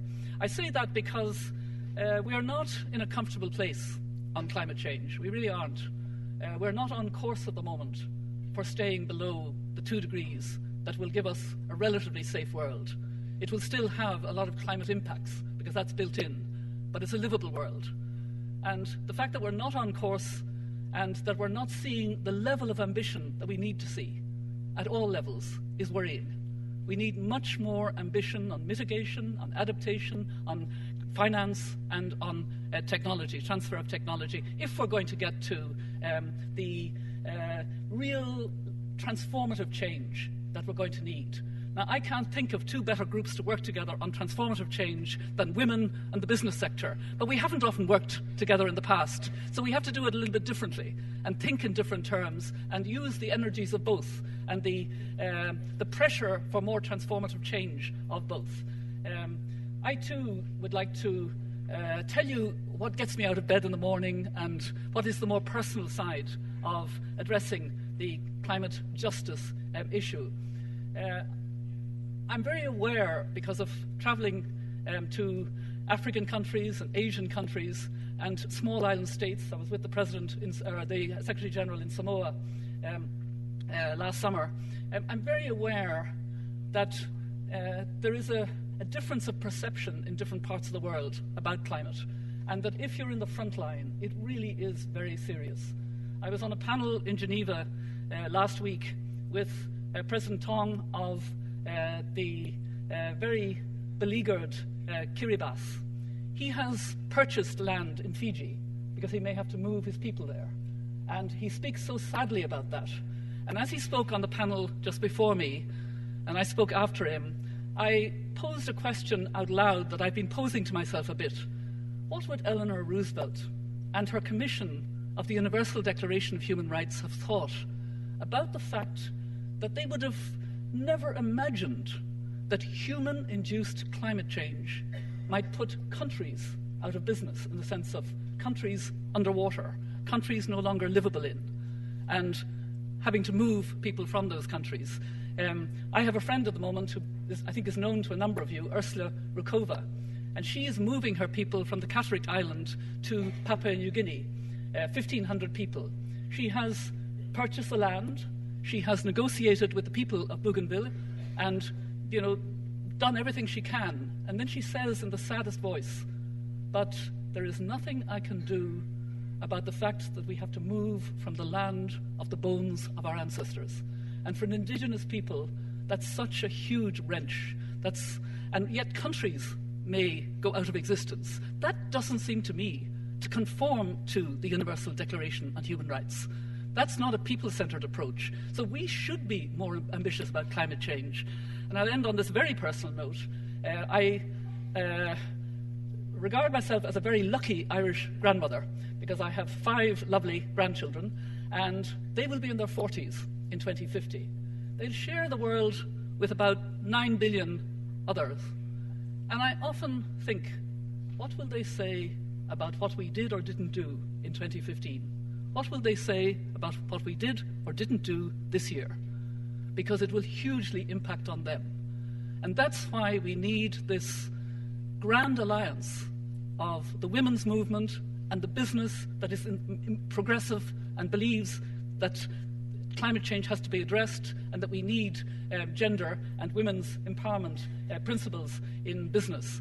We need that grand alliance because we have a lot to do to secure a very good legally binding climate agreement in Paris with reviews that keep us ambitious over the years to have a safe world for our children, our grandchildren and their children. Thank you very much.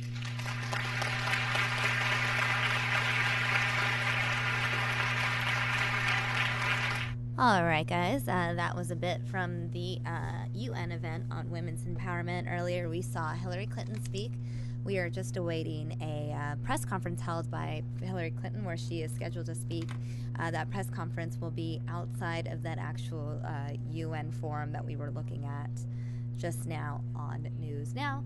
So I'll be monitoring that camera and letting you know right when Hillary Clinton speaks on the issue of her whole email controversy scandal. So stay tuned. I figured I would break things up a bit, check in on a number of other stories, and check in with you guys and see what you guys are talking about here on News Now.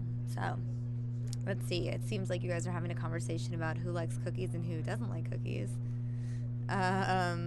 And a lot of you are posting different pieces of food. So, that's interesting. Okay, so I have this story that I wanted to share with you. I wanted to talk about it with Ron, but Ron is not up here right now.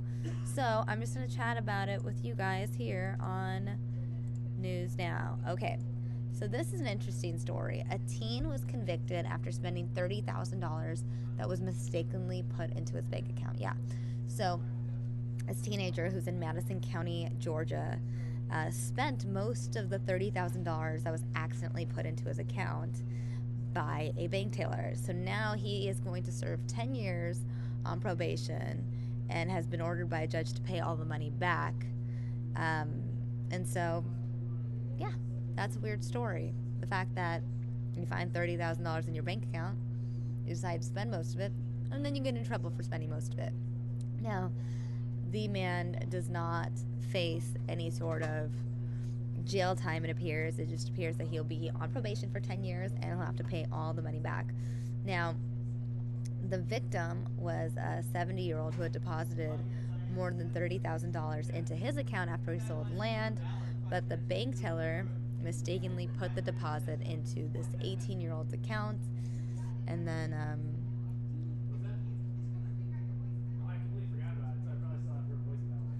let's see.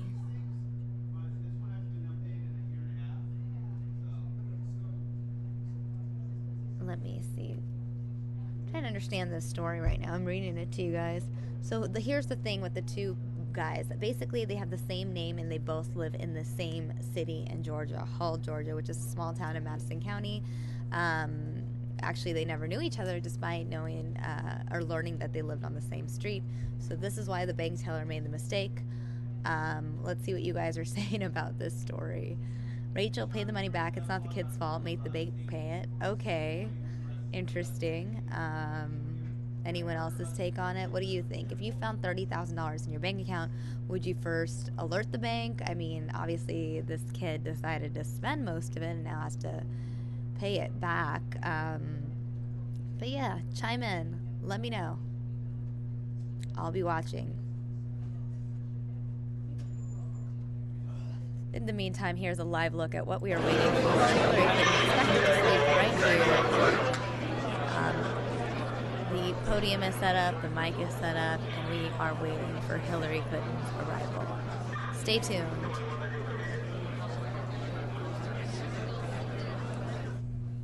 All right. As far as the story about the kid who spent $30,000 that was found randomly in his bank account, Miracle's chiming in saying the kid should have found out why the money was there before spending it. Priyanka says she would have alerted the bank. And Patrick then said, I'd alert the bank that they just bought me a new car. That's a good one, Patrick. I don't know. I mean, obviously, like in this situation, he's on probation for 10 years, which isn't the worst thing. He's not facing any jail time. And the punishment is that he has to pay the money back. Obviously, if you didn't have the money in the first place, it'll take some time to make the money to pay it back. So he's in his own bind. I guess knowing that there are repercussions and knowing that people will eventually find out, I would probably alert the authorities, or maybe I wouldn't alert the authorities, but I would let the money sit there for about a month or two, and if no one claimed it, then I would say it's mine. I don't know. There's got to be like a 60-day period, right? Like a lost and found kind of situation where if it's not claimed by 30 days or 60 days, you lose your rights to it. I don't know. But then again, it's not the man's fault. It's not the 70-year-old man's fault that the money went into the account of the 18-year-old. It was the bank teller. There just happens to be 3 people with the same name. That's what happened.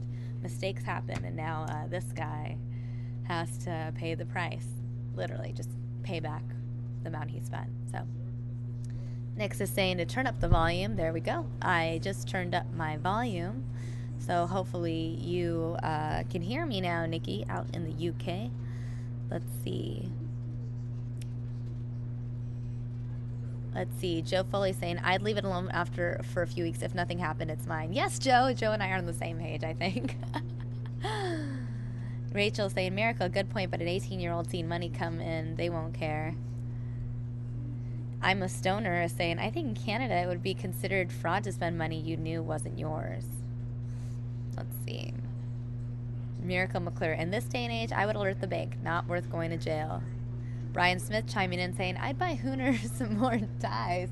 That's an interesting point. We still don't know how many ties Ron has yet. And Ron, it looks like, is running around doing a lot of other work. So we're not going to get the answer from him just yet. And I'm not going to tell you how many shoes I have until Ron comes back, because I know he is eager to find out. Yes, I did count Priyanka. I just can't tell you because I'm waiting for Ron. Ashley says that she would alert the bank and then sue the bank for causing me emotional damage when they remind me how broke I am when they take their money back. I think the best answer right now goes to Ashley, because then somehow Ashley will figure out a way to win in the end. You might have to give the money back, but if you sue the bank and win, hey, maybe you'll get some of that in return. Uneasy Rider chiming in, now they put a kid in debt when that money was insured. Very sad. Yeah, it is a sad story, and who knows what the final outcome will be. We know that he is on probation for 10 years and he has to pay the money back. I don't know if he has to pay it back immediately and has to get a loan, or what the situation is, if he has like installments where he can gradually pay it without interest. I personally don't know, but that was just a story that I wanted to share with you. Brian Smith saying he takes on me on the most romantic date ever. That's really sweet of you, Brian. Where would we go? Do tell me. And Jonathan, free Starbucks for a year. Thank you. You guys have some great ideas on how you'd spend that money, but look, I don't want to get in trouble, so please don't involve me in your fraudulent spending habits. Okay, that was the story that I had to share with you guys. Now I want to talk about a couple other stories, the stories that are trending on Twitter. So a couple of the stories that are trending, or a couple of the trending topics rather, on Twitter were hashtag 47 traders, hashtag Zoolander2, hashtag Iran letter, and Ben Stiller and Owen Wilson. So let's talk about a couple of those. Hashtag Zoolander2. Basically, it was announced that Zoolander will now return with a sequel to the movie. The movie came out back in the early 2000s. They'll have a sequel. The way they announced the sequel, get this. Ben Stiller and Owen Wilson, both characters from the original Zoolander, were in character when they walked the runway of a Valentino fashion show during Paris Fashion Week. And that was basically how the announcement was made, that Zoolander 2 would actually exist. So for all of you Zoolander fans, that is why Zoolander 2 is trending on Twitter and probably on Facebook too. You've probably already seen it out there, but I wanted to let you know, in case you didn't hear, that that's what the people are talking about on the internet. Elsewhere, people are talking about hashtag 47 traders, hashtag Iran letter, it appears that 47 Republicans had gotten together, sent Iranian leaders a letter saying basically that any deal that you strike with Obama will be overturned and won't be valid once Obama is out of office. So that is the update with that situation in terms of what is trending. That's what's going on. I'm still waiting on Hillary Clinton. I do not see her right now. We just have the podium. And it's still a waiting game. Hi, Jeff. What's up? Oh. Are we having a problem? Ron was coming. Oh. You were still saying you're quiet. So They're still saying I'm quiet? I even upped the mic. I don't know. Ron, welcome. I've already talked about everything that was on my list. Oh, good, because I got a few things. Okay. But I know we're in standby mode. This is really getting interesting. Anticipating Hillary Clinton's comments. I feel like I just ran a whole video live feed of a women's empowerment event, waiting on something that had nothing to do with the event. I feel like I was misled. Do you? Hopefully people were enlightened by some of the things said at the empowerment event, but okay. I was expecting something else. This will be interesting because now she's going to have to answer these questions from the press. We don't know. We don't know who those reporters will be that will be asking those questions. The regular, for example, I saw Ed Henry a little while ago on the White House lawn. The traditional, some of the toughest reporters in the business are there to ask questions to grow. Let me turn my mic on. Oh yeah, that's important. Yeah. So I was just we were talking at length about the story where the kid got $30,000 in his bank account. Okay.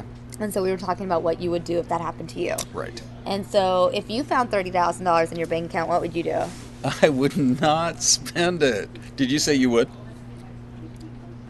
I think it should be like a lost and found where don't touch it, and if it's not claimed after 30 days, then it's yours. 30-day rule. I see. You have to think that you're going to, that it's going to come back to haunt you. Do you want some grapes? Sure. Thanks. Yeah. Don't you have to think that? Well, yeah, and that's what happened with this kid. This kid is now on probation for 10 years. Oh. And he has been ordered to pay it all back. So the way it happened... How much of the 30 did he spend? I don't know, most of it, though. Mm-hmm. So here's the issue. Okay. Both the, I guess you could say suspect, the teen, and the victim, the person whose money it was, have the same name. They're both named Stephen Fields. And they both live in Hull, which is a small town in Madison County, Georgia. Okay.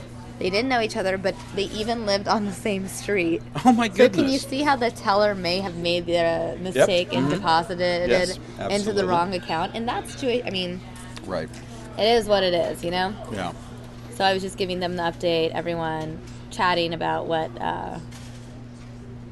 they thought. Then I told them about Zoolander coming out. Right. I mentioned the Iran letter that was trending. Mm-hmm. And they really want to know the answers to the ties and the shoes. Oh, you've been having people guess? Well, I haven't had people guess, but people keep bringing it up. So starting right now, officially right now, I'm not going to go back and look at any of your other guesses. We're just going to look at what comes up on the screen. For the next minute, I want you guys to tell us how many shoes you think I have, how many ties you think Ron has. You're running a tight show and here. You're only we are going to let you guys know. So I'm timing you guys now. You think that's enough time? 1 minute. Start for the internet away. To get all the way over to the UK for all of our British viewers and all the way back here to Phoenix. Mm-hmm. Have to bounce off some satellites or something. We're going to see. So okay, and let me cue up my winning sound effect here because I thought I had something pretty good going here because we're going to see who's the closest.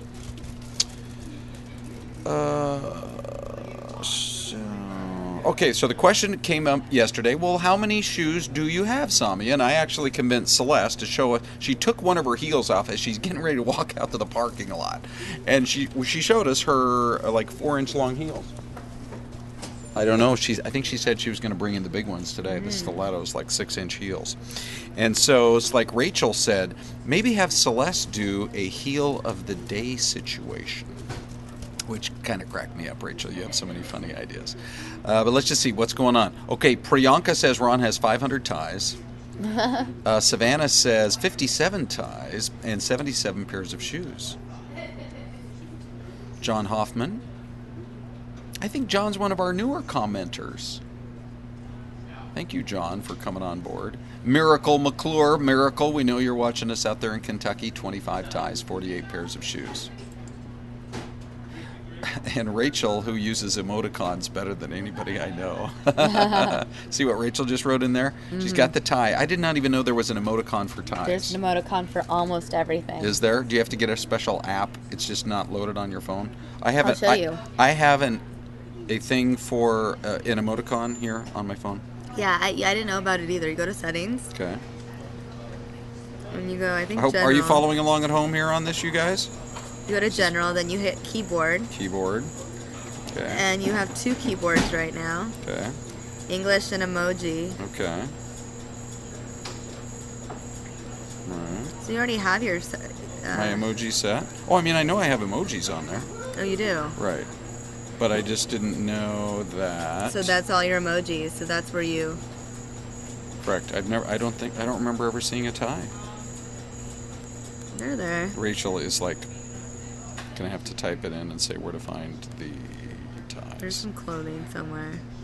Ooh. Oh, there it is. In the second emoji. All right. Okay. Those were all the people who submitted their numbers. Let's review. Let's review some of ours. Okay. Courtney. Now, there's another new commentator. Hi, Courtney. Courtney Getty is saying 200 ties and 80 pairs of shoes. An easy rider. Okay. So you're going to look at everyone's answers. Joe Foley, 69 ties, 69 pairs of shoes. Ooh, Brian Smith, 125 for Ron and 100 pairs of shoes for you. All right. So I think it's time that we...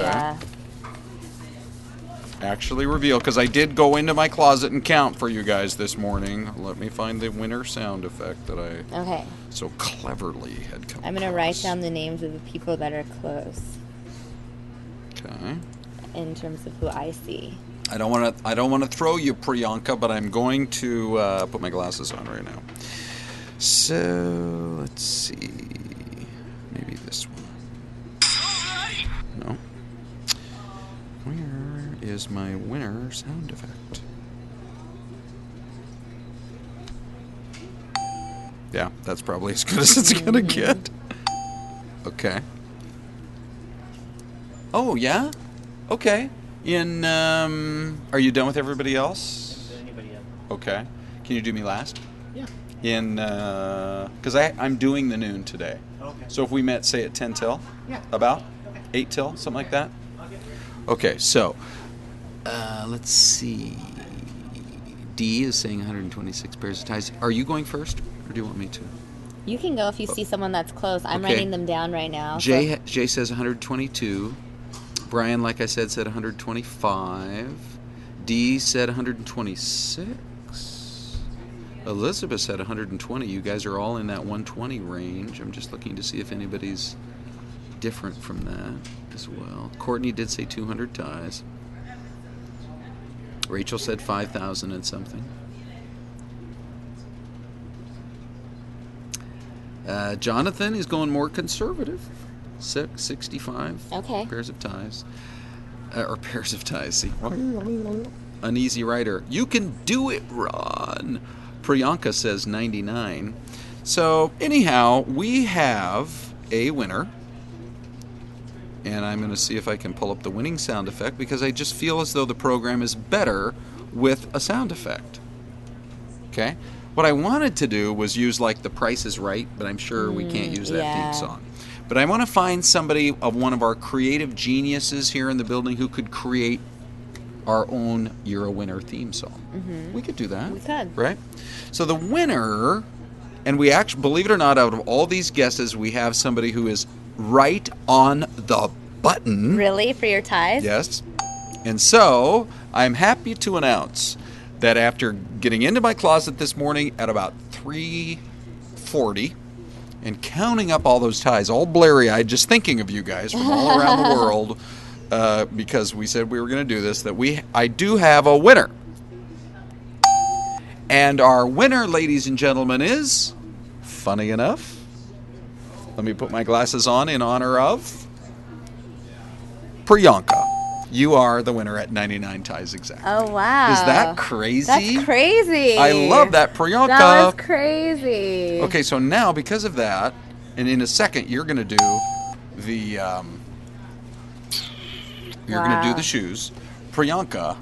So, and then the other part of it, I was going to show you guys my favorite tie out of all my ties. Hold on here. This one's my favorite. I only wear it once a year, if that. This is my favorite tie. Okay. Now, remind me, where is Priyanka watching us? We'll find out when she tells us. Priyanka, tell us where you're watching us, and we'll tell everybody just a little bit more about you as I show, because we love our loyal viewers, you guys who comment all morning long. It makes the show so fun and interactive. Here comes my favorite tie, and you can see it, so you can understand why it would be my favorite. I looked. Yeah, I love.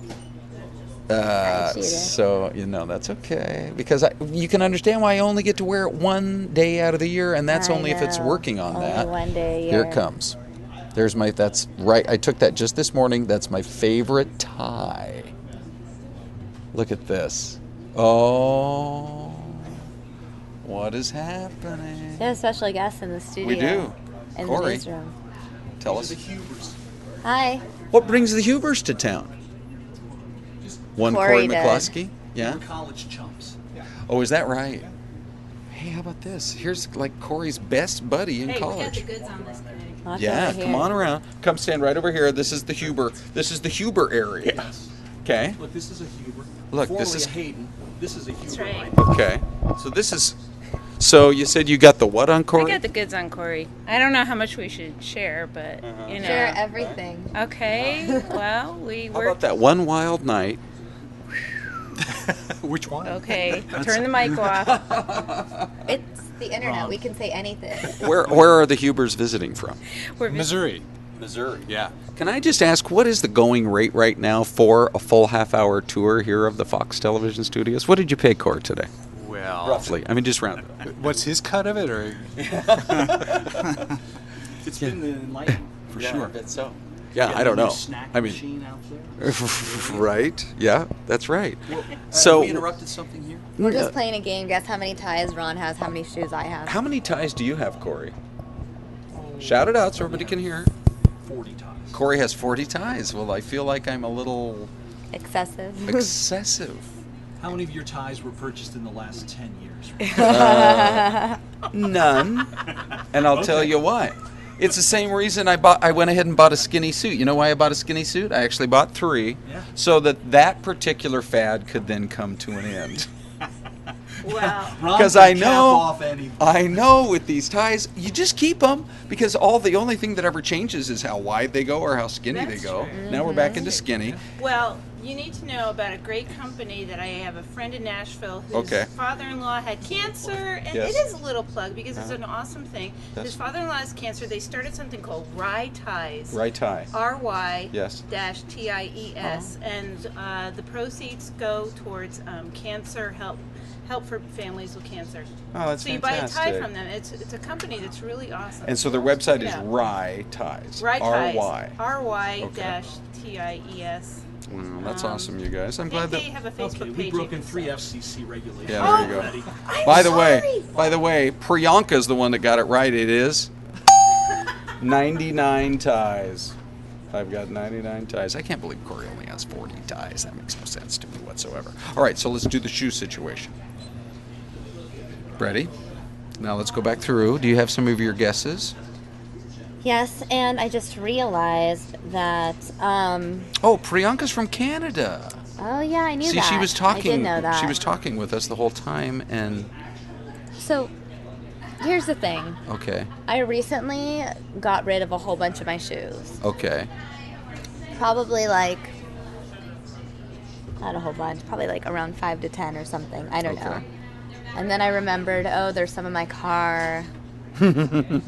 So do we have a winner? What's interesting is if I add one number to the answer, someone else wins. And if I keep it with the number I came in with this morning, another person wins. Well, that's okay. We can have 2 winners. I don't think anybody's going to Then be there'll be posted 3 on. winners. Because then I can play my winner sound effect twice. All right, guys. Okay, so when I counted this morning, Mm-hmm. I had 63 pairs of shoes. Which would mean who's a winner? Uneasy Rider. with Uneasy Rider. 58. Congratulations, He was Uneasy 5 Rider. away. Mm-hmm. But then I remembered this one pair of shoes that I didn't include in the count, Yes. which makes it 64. Now, if it's 64, Yes. Uneasy Rider is now 6 away, but Dee and Joe are now 5 away because they get 69. Okay. We love all you guys. So we've got multiple winners. I say it's a 3-way tie between Uneasy Rider, Dee, and Joe. I think it's very interesting that as soon as we started having this contest, even more people started watching with the shoe and the tie situation. Rachel thinks I should be doing a tie of the day. And, but I don't know if I want to do that. There's a lot of pressure involved in that. But so Priyanka is on Fraser Street in Vancouver, British Columbia. You've been to Vancouver, I presume. Mm-hmm. I went there. I was there for the Olympics for a month as a video blogger. Oh, it was fun. You have such an interesting online life. Oh yeah, it was. Stuff you've done. I was chosen by Samsung. Yeah. As one of. They had picked 5 teams of 2 from around the U.S. to go video blog, right, and like compete with each other and document the experience. We were all in these like challenges. Oh my God, we're on a different camera.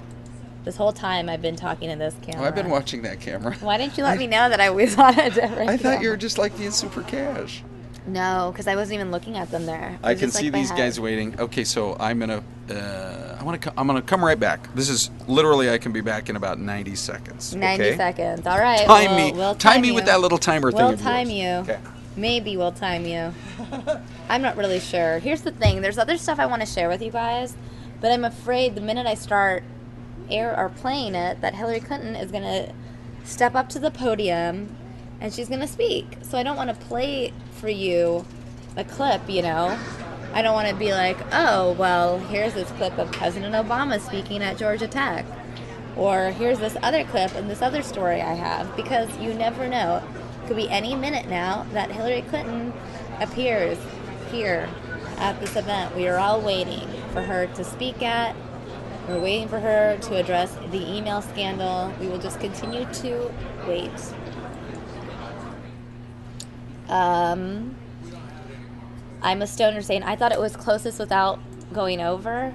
Okay, well, if it is closest without going over, that means that the winner is Uneasy Rider, if we're going to go with that rule. So,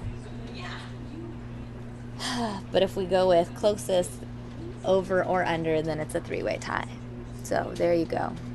Everyone's a winner. All right, guys, what other stories do you want to talk about? Let me look at my list. I've already talked about what was trending. Already talked about all the stories that I brought up with for you guys to chat about. The only thing we haven't talked about or haven't watched is Obama on education, and we're still waiting on Hillary Clinton to speak on education, or not, sorry, Hillary Clinton to speak on her email controversy. What can I show you guys in the meantime? Maybe I'll show you guys how hot it is outside. Nope, don't have that. But I can give you guys a live look at what it's like outside right now in downtown Phoenix. I think this is weird because our tower cam that normally shows a view of the Phoenix skyline shows this. I am quite intrigued as to why we have this video of flowers and bees. I don't know why, but this is what we have right now. This is what's up here.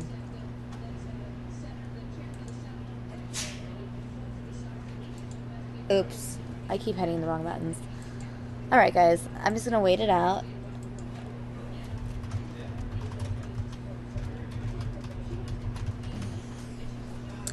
And let's see, what can I share with you guys? Oh, right. Okay, so earlier today I had aired this video that I thought was the new video about the firefighter assault that happened back in October and how this family is now suing because of the pain inflicted on the victim.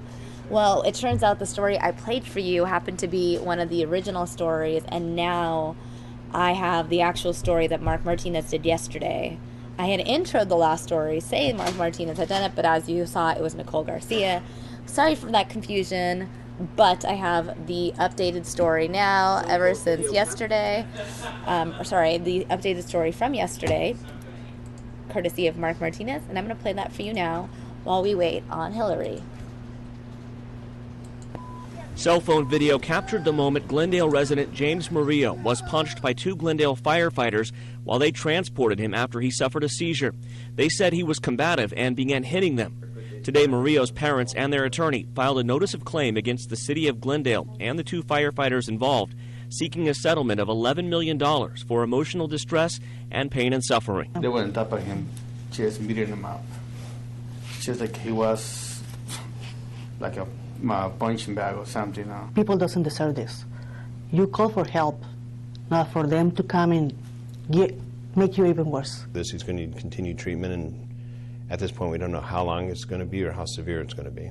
The Glendale firefighters caught on camera punching 30-year-old James back in October were both punished for their actions. 17-year veteran Captain Sean Alford suspended for 2 days without pay, and firefighter Danny Padilla, who's been with the department for 10 years, suspended 1 day without pay.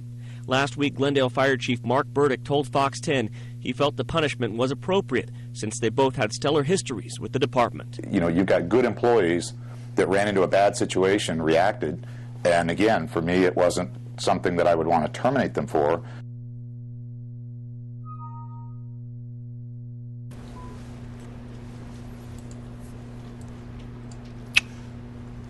What did you think about that story? Well, I have some pretty strong opinions about it. Do you? Yeah, I do. I want to hear it.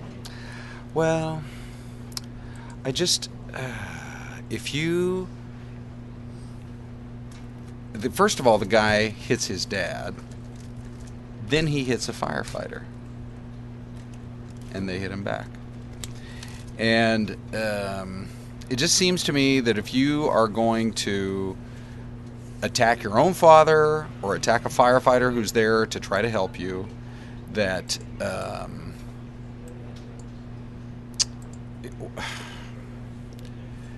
you know, I mean, I don't know the whole details, and maybe the firefighters responded too strongly. Mm-hmm. But I just know, as a guy, if somebody smashes me in the face or whatever, I'm going to hit them back. It just seems odd to me that they're, I don't know. I mean, I understand that it was maybe like a tense situation, emotional situation, whatever. Who hits the firefighters who are only there to try to help you? They come out there. Isn't the story that he is mentally ill? Yep. Well, I mean, that's part of the story. Well, I'm saying, though, maybe that's the mentality that he has. He's not thinking straight. Correct. We have the 12 noon news coming up. It just seems to me that these guys put their lives on they put their lives on the line for the rest of us every day. They respond to fires. They respond to horrible car accidents. They respond to tense situations inside families. And if you're going to hit them or attack them, don't be surprised if they hit you back.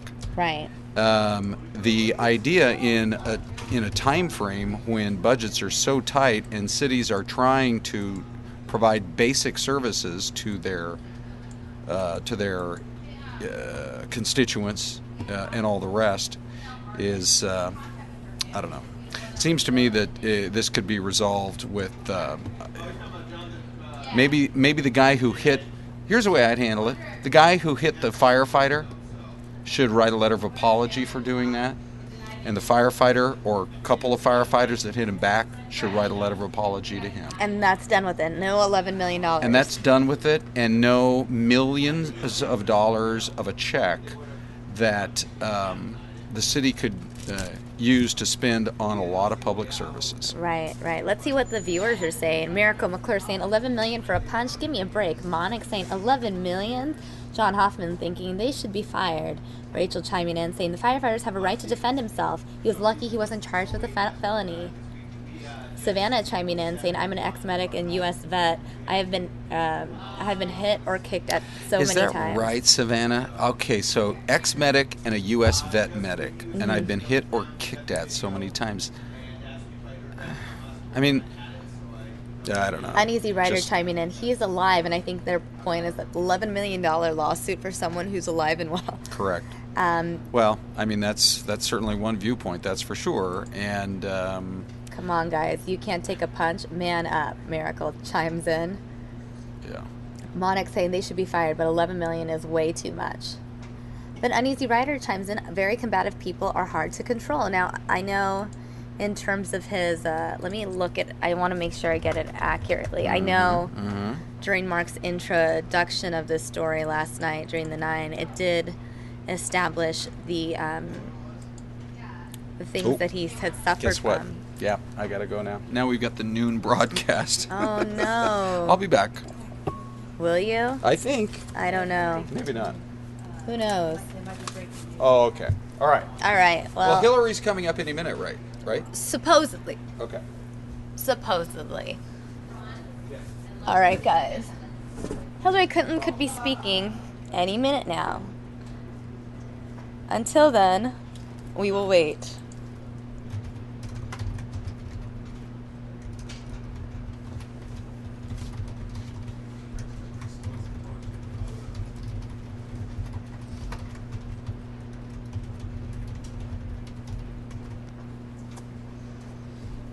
All right, guys, I'm just checking in with the bosses. Actually, I just asked Jeff if he wants to do our tech talk with Jeff right now, or if we're going to wait till the afternoon to do that. In the meantime, I'm going to go ahead and continue to read your comments. Let's see. What's Tommy eating? Let's guess. I'm going to say chips. You guys love this guessing game. Come on. Who asked that? Jonathan? The answer is grapes. I was eating grapes. I had offered some to Ron earlier. In fact,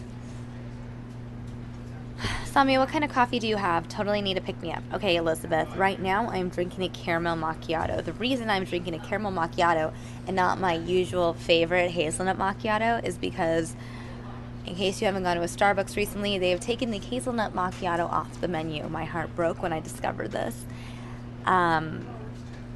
And so now I've switched to the caramel macchiato. It's still good, just not as good as what I once enjoyed. Let's see. An Uneasy Rider, actually, back to our story about the firefighters. Uneasy Rider had an interesting point. He was saying that they should be happy that the cops didn't get there first. They have guns. Miracle McClure saying, so true, Uneasy. And it looks like we have Hillary Clinton now, so let us switch over to hear what she has to say. We have so many leaders here from the private sector standing shoulder to shoulder with advocates who've worked tirelessly for equality for decades. 20 years ago, this was a lonelier struggle. Today, we mark the progress that has been made in the 2 decades since the international community gathered in Beijing and declared with one voice that human rights are women's rights and women's rights are human rights. And because of advances in health, education, and legal protections, we can say that there has never been a better time in history to be born female. Yet as the comprehensive new report published by the Clinton Foundation and the Gates Foundation this week makes clear, despite all this progress, when it comes to the full participation of women and girls, we're just not there yet. As I said today, this remains the great unfinished business of the 21st century. And my passion for this fight burns as brightly today as it did 20 years ago. I want to comment on a matter in the news today regarding Iran. The president and his team are in the midst of intense negotiations. Their goal is a diplomatic solution that would close off Iran's pathways to a nuclear bomb and give us unprecedented access and insight into Iran's nuclear program. Now, reasonable people can disagree about what exactly it will take to accomplish this objective, and we all must judge any final agreement on its merits. But the recent letter from Republican senators was out of step with the best traditions of American leadership. And one has to ask, what was the purpose of this letter? There appear to be two logical answers. Either these senators were trying to be helpful to the Iranians or harmful to the commander-in-chief in the midst of high-stakes international diplomacy. Either answer does discredit to the letter's signatories. Now, I would be pleased to talk more about this important matter, but I know there have been questions about my email, so I want to address that directly, and then I will take a few questions from you. There are four things I want the public to know. First, when I got to work as Secretary of State, I opted for convenience to use my personal email account, which was allowed by the State Department, because I thought it would be easier to carry just one device for my work and for my personal emails instead of two. Looking back, it would have been better if I'd simply used a second email account and carried a second phone, but at the time, this didn't seem like an issue. Second, the vast majority of my work emails went to government employees at their government addresses, which meant they were captured and preserved immediately on the system at the State Department. Third, after I left office, the State Department asked former secretaries of state for our assistance in providing copies of work-related emails from our personal accounts. I responded right away and provided all my emails that could possibly be work-related, which totaled roughly 55,000 printed pages, even though I knew that the State Department already had the vast majority of them. We went through a thorough process to identify all of my work-related emails and deliver them to the State Department. At the end, I chose not to keep my private personal emails about planning Chelsea's wedding or my mother's funeral arrangements, condolence notes to friends, as well as yoga routines, family vacations, the other things you typically find in inboxes. No one wants their personal emails made public, and I think most people understand that and respect that privacy.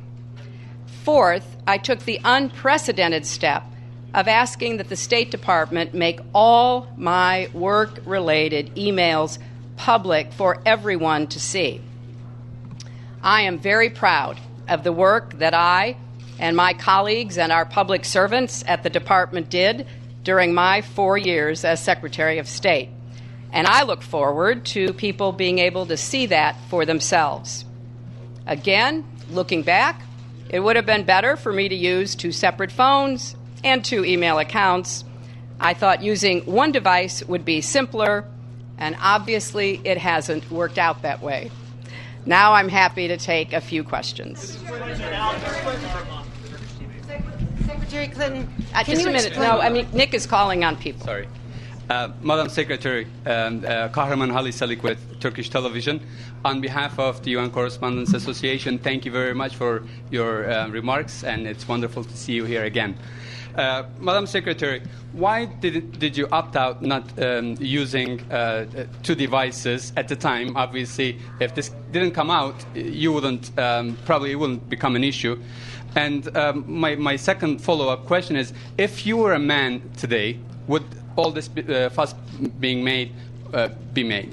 Thank you. Well, I will leave that to others to answer. But as I said, I saw it as a matter of convenience, and it was allowed. Others had done it, according to the State Department, which recently said Secretary Kerry was the first Secretary of State to rely primarily on a state.gov email account. And when I got there, I wanted to just use one device for both personal and work emails instead of two. It was allowed, and as I said, it was for convenience.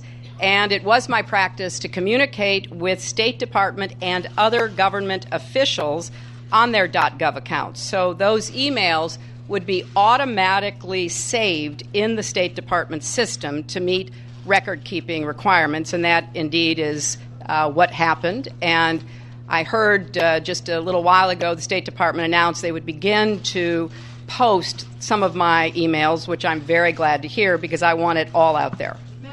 Madam Secretary, can you... Andrea, thank you, Andrea. Thank you, Madam Secretary. Can you explain how you decided which of the personal emails to get rid of, how you got rid of them and when, and how you'll respond to questions about you being the arbiter of what you release?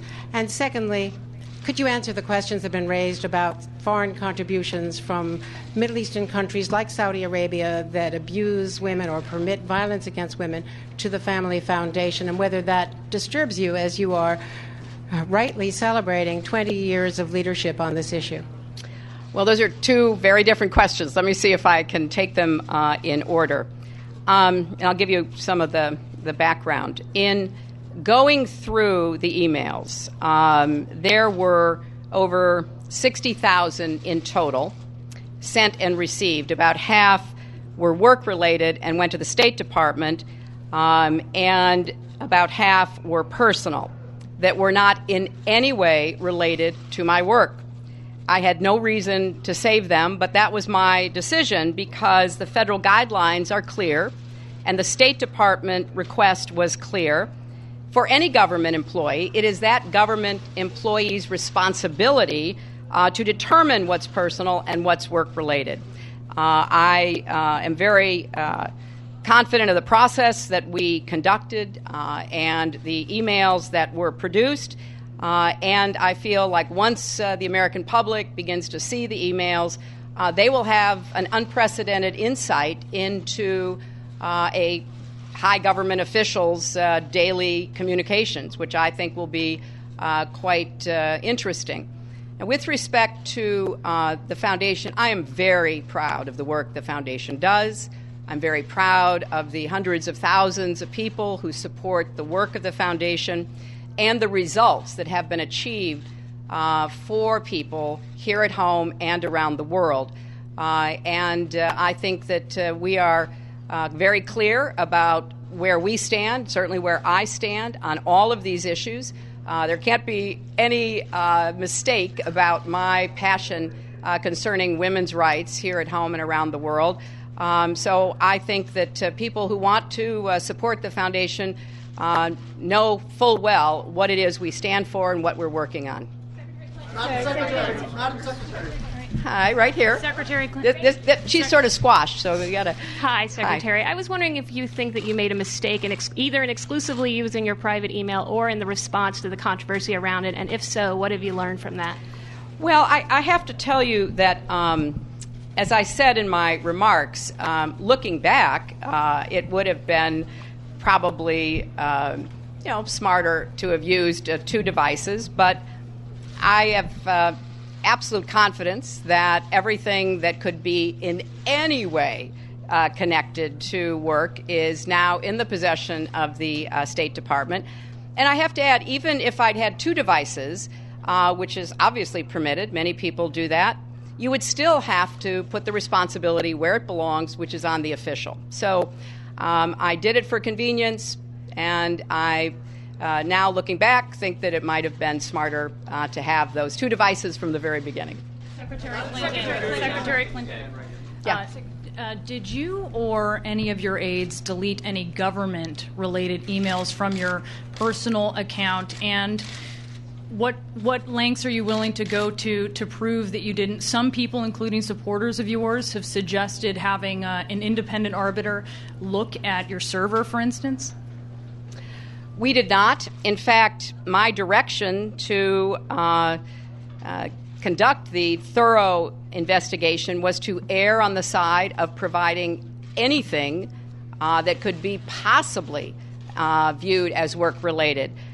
That doesn't mean they will be by the State Department once the State Department goes through them, but out of an abundance of caution and care, we wanted to send that message unequivocally.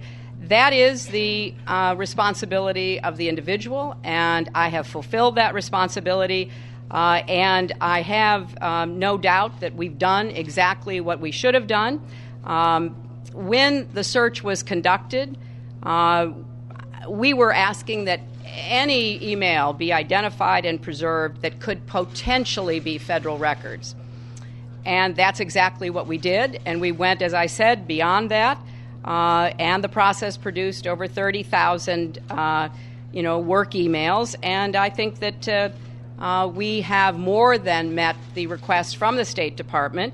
The server contains personal communications from my husband and me, and I believe I have met all of my responsibilities, and the server will remain private, and I think that the State Department will be able, over time, to release all of the records that were provided.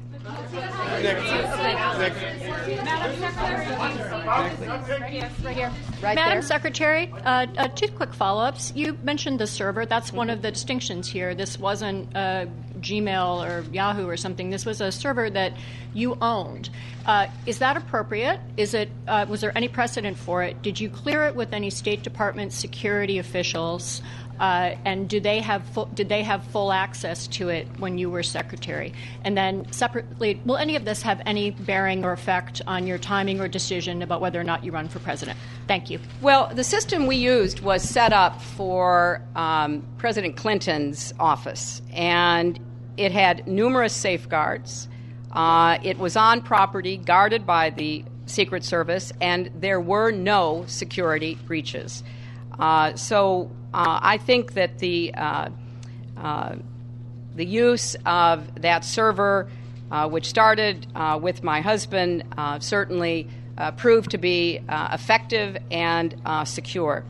Now, with respect to any sort of future issues, look, I trust the American people to make their decisions about political and public matters, and I feel that I've taken unprecedented steps to provide these work-related emails. They're going to be in the public domain, and I think that Americans will find that interesting, and I look forward to having a discussion about that.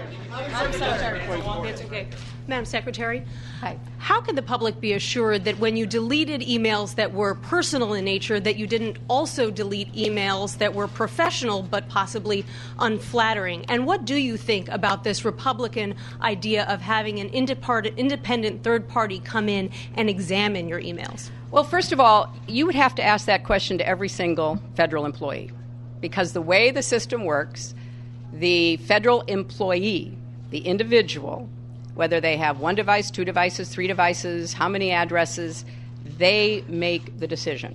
So even if you have a work-related device with a work-related .gov account, you choose what goes on that. That is the way our system works. And so we trust and count on the judgment of thousands, maybe millions of people to make those decisions.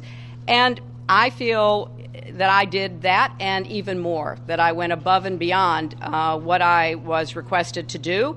And again, those will be out in the public domain, and people will be able to judge for themselves.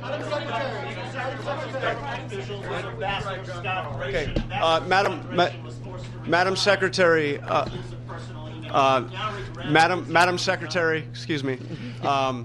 Madam Secretary, State Department rules at the time you were Secretary were perfectly clear that if a State Department employee was going to be using private email, that employee needed to turn those emails over to the State Department to be preserved on government computers.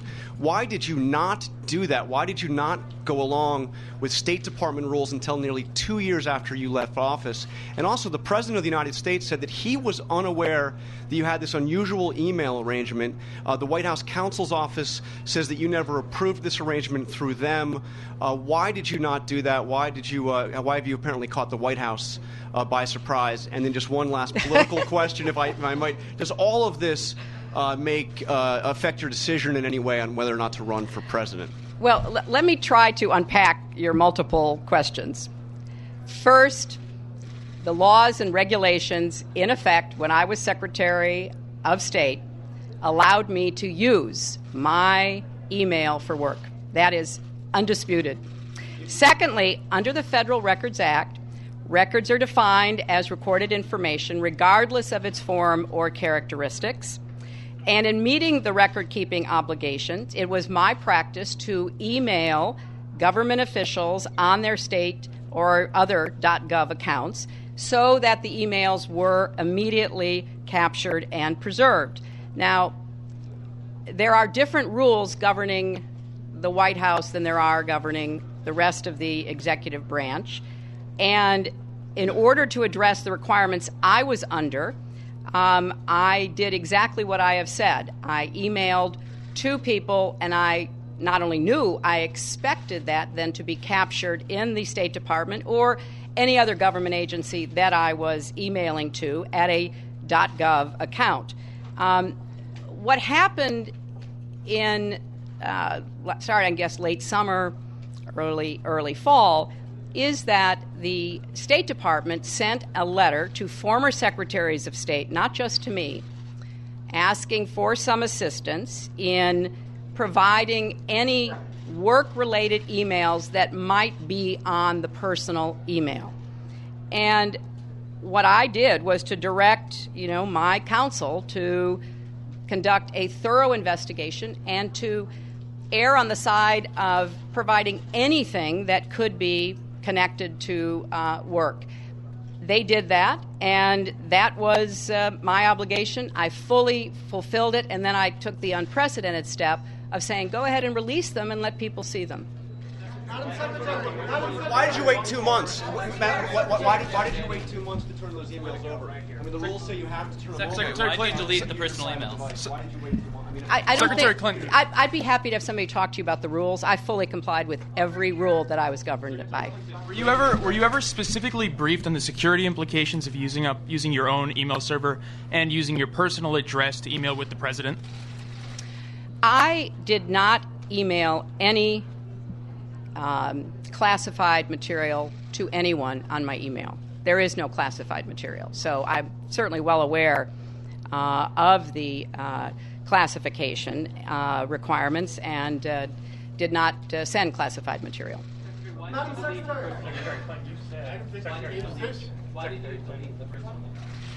Because they were personal and private about matters that I believed were within the scope of my personal privacy, and that particularly of other people. They had nothing to do with work, but I didn't see any reason to keep them. When did you At the end of the process. What about Ambassador Scott Gratian, who was forced to resign 2 years ago because of his personal use of emails? By the way, David Schuster from Al Jazeera America. Right. What about Ambassador Scott Gratian being forced to resign? David, I think you should go online and read the entire IG report. That is not an accurate representation of what happened. Thank you. Thank you. Thank you very much. Thank you all. Why didn't you tell the president about the arrangement?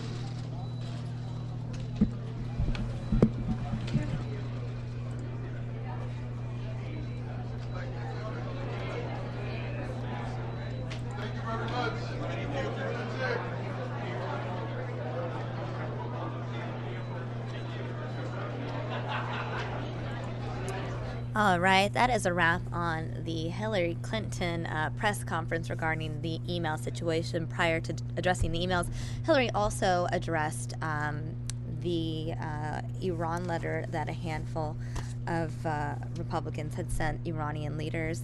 Then you watched as Hillary addressed the media in regards to her email situation, talked about how she deleted her personal emails, and then answered a number of questions from very inquisitive members of the media. Now that we have wrapped up on that press conference, I do want to share with you guys a video taken from earlier today when President Obama spoke at Georgia Tech on the subject of education. President Obama was scheduled to speak at 1:30 Eastern Time. So this happened around 10:30 this morning, and we recorded it for you guys. I'm going to play it back now. So those of you who are interested in hearing President Obama speak on the issue of education can now listen in to a speech.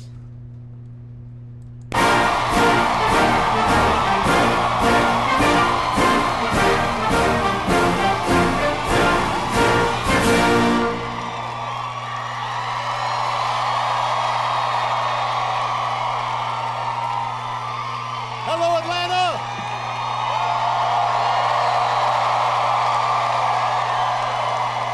Hello, Yellow Jackets!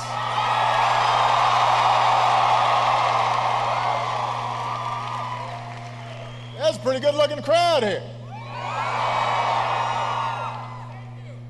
Thank you.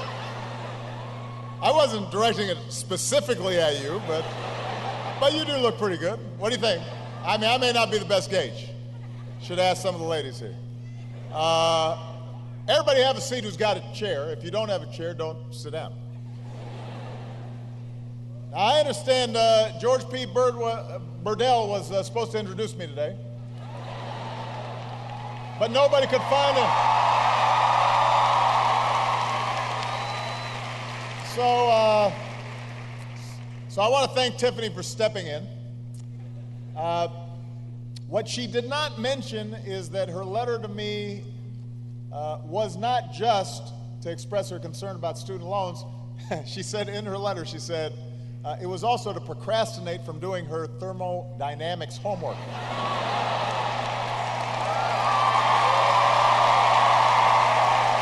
That's a true story.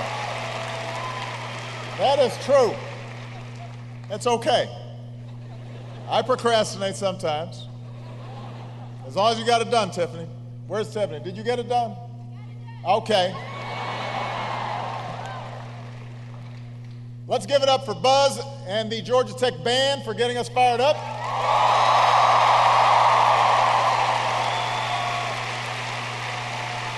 Hey.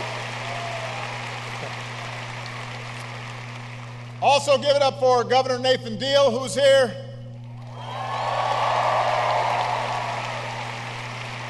Congressman Hank Johnson and David Scott. Atlanta Mayor Kasim Reed. And the president of this great institution, Georgia Tech, Bud Peterson. Hey!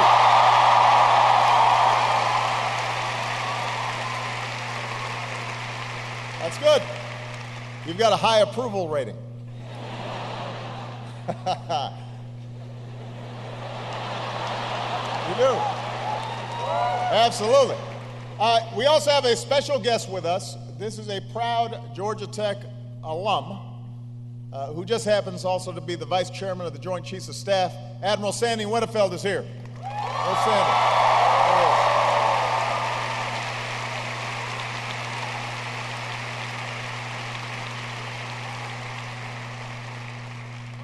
Before he was the vice chairman of the Joint Chiefs of Staff, he was a Navy fighter pilot, which is cooler. Now he just goes to meetings.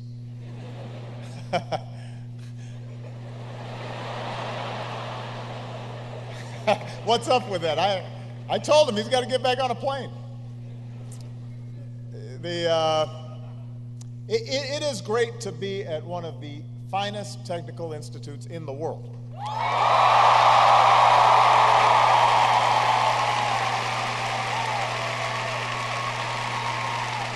One of the finest in the world. I mean, you've got to be if the Ramblin' Wreck is still running after all these years. Is that it? That's a Georgia Tech reference that some of you may not have gotten. I also know that Georgia Tech is terrific because we've actually worked with you on several fronts, from promoting advanced manufacturing to unlocking the mysteries of the brain, to helping more students become entrepreneurs. And the reason I want to come here today is because I believe that higher education, as you believe, is one of the best investments that anybody can make in their future. And it's also one of the best investments you can make in our country's future. So I'm here to say thank you and to tell you I'm proud of you, because I know that, it's not always easy to do what you're doing. It takes perseverance, a lot of late nights in the library, in the lab, and you're wrapping your minds around complex formulas and concepts that, frankly, I don't understand, but I know they're complex. And some of you are holding jobs down at the same time, which makes it even harder. But as frustrating as it may be, and Tiffany expressed some frustrations on occasion, it is worth it. Higher education has never been more important. And the message I want to deliver today, not just to you, but to the entire country, is the entire nation has to treat it as a priority. Right now, our economy's growing steadily. It's creating new jobs. You're going to be going into a job market that's much better than the one that existed when I came into office 6 years ago.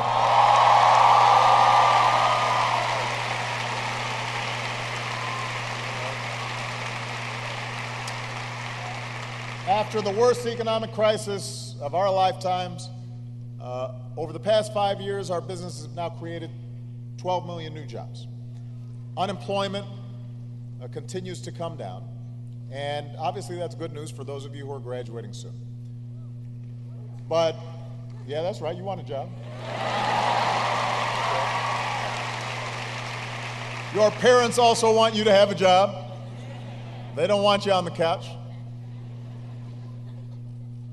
But I didn't run for president just to get us back to where we were.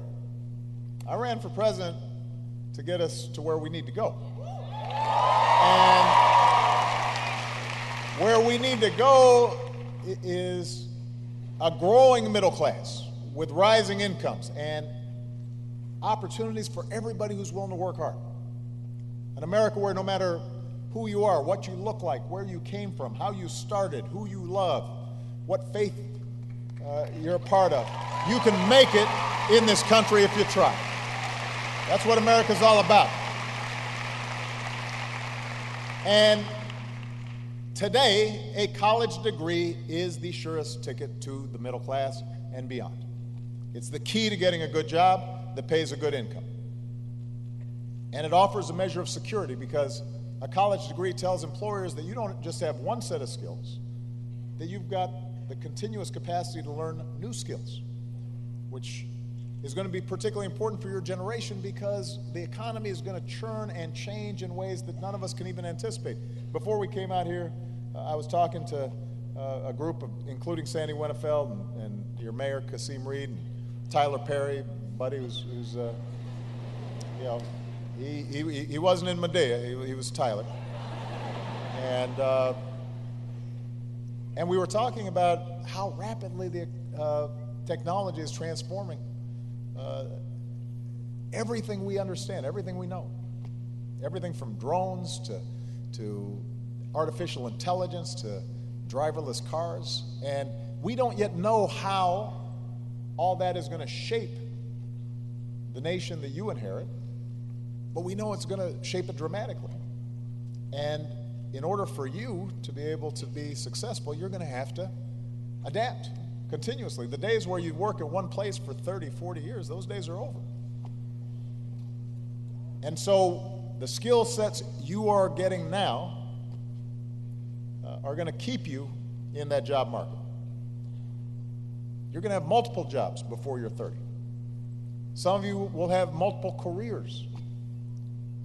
And we live in a 21st century economy where your most valuable asset is your imagination, your knowledge, your ability to analyze tough problems. And that's not just true for individual Americans, it's true for our whole country.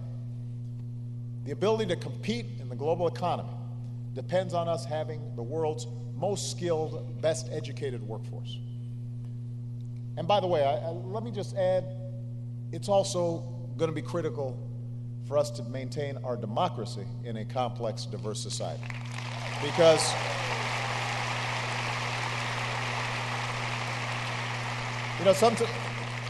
understandably, when I come to college campuses, there's a lot of just bread and butter, nuts and bolts. How does this translate into jobs, careers? But part of what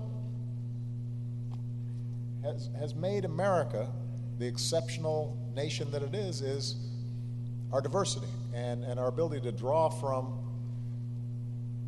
every corner of the world, all the talent, all the ideas, and create this amazing stew. And the more complex the society, the tougher that becomes. And so to have all of you possess the ability to listen and to learn from people who aren't like you, that's also what you're learning here. And that's going to make you more effective to every employer out there. So, but it's going to make you better citizens. And it's going to make our democracy function better. But back to the jobs thing. Jobs and businesses will go wherever the best workers are. And I don't want them to have to look any further than the United States of America. I want businesses investing here. I want Americans getting those new jobs. That's how we're going to lead the world in this century, just like we did in the 20th century. So here's the challenge. Higher education's never been more important, but it's also never been more expensive. The average undergrad who borrows money to pay for college graduates with about $28,000 in student loan debt. That's just the average. Some students end up with a lot more than that. You know who you are. I'm not telling you anything you don't know. And let me say that it's been established time and time again that Georgia Tech is one of the best bargains around. You are getting a great education for great value. So,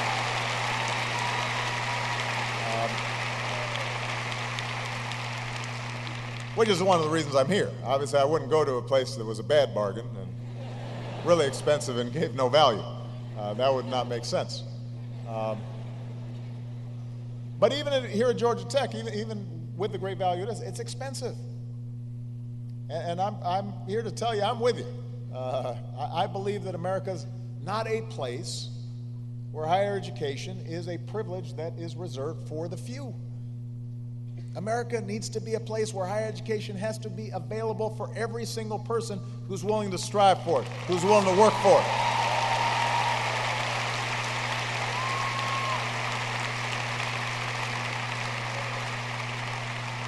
And I've said this before, I take this personally. And my grandfather had a chance to go to college because this country decided that when veterans returned home from World War II, they should be able to go to college. And this government stepped up. My mother was able to raise 2 kids by herself, in part because she got grants that helped pay for her education. And I'm only standing here. Michelle's only where she is today because of scholarships and student loans and work study. We did not come from families of means.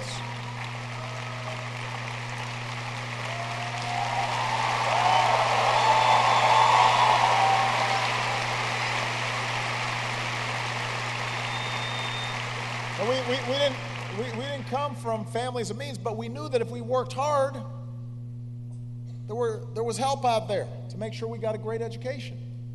That's what this country gave to us. And that's why this has been such a priority for me. I take it personally, because when I look out at all of you, I see myself. And I remember the fact that it took me 10 years to pay off all our student loans. We were paying more for our student loans than our mortgage. Even after Malia and Sasha were born. We were supposed to be saving for their college education. We were still paying off ours. And that's why we've acted again and again to make college more affordable. 5 years ago this month, we enacted the largest reforms to the student loan program in history. We cut out We cut out the big banks that were taking taxpayer dollars and serving as middlemen in the student loan game. And we said, well, let's just give the money directly to the students, like you. So we saved, as a result of that change, we saved billions of dollars. We were able to expand tax credits and Pell Grants and put college within reach for millions more middle class and low income students across the country. Then we fought to keep interest rates on student loans low and capped how high those rates can rise. And as a result, the typical undergrad is saving about $1,500. We also acted to let millions of graduates cap their loan payments at 10% of their incomes, so they don't have to choose between paying the rent and paying back their debt.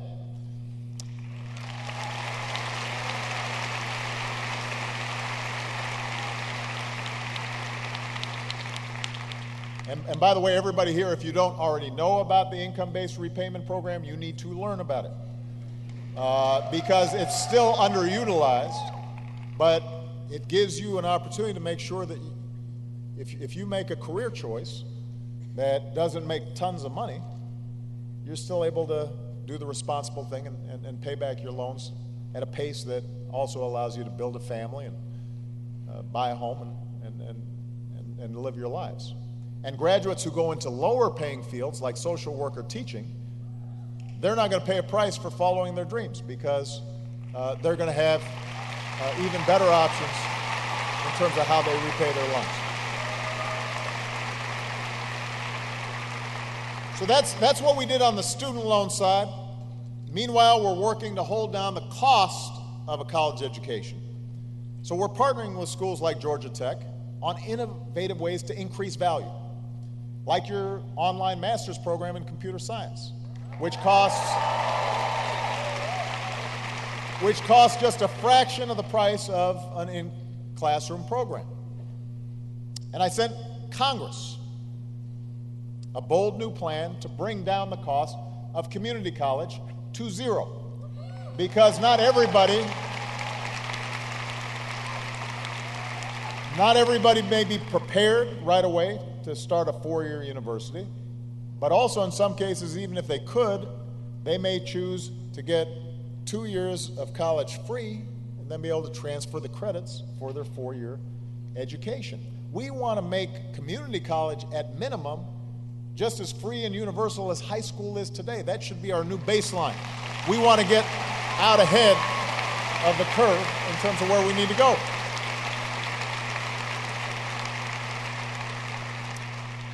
Earlier today, I took a new action to make it easier for students to pay for college and pay off their loans.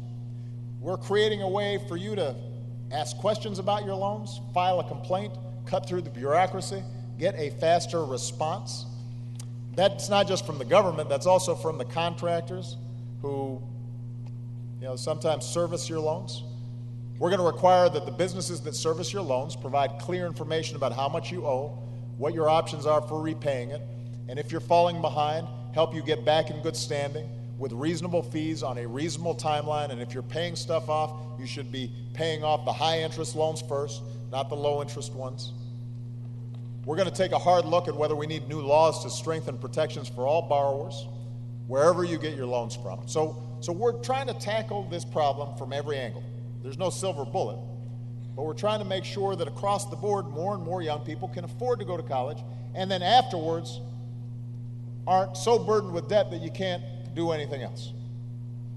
We want to make this experience more affordable because you're not just investing in yourselves, you're investing in your nation. But here's the thing. We've got more to do.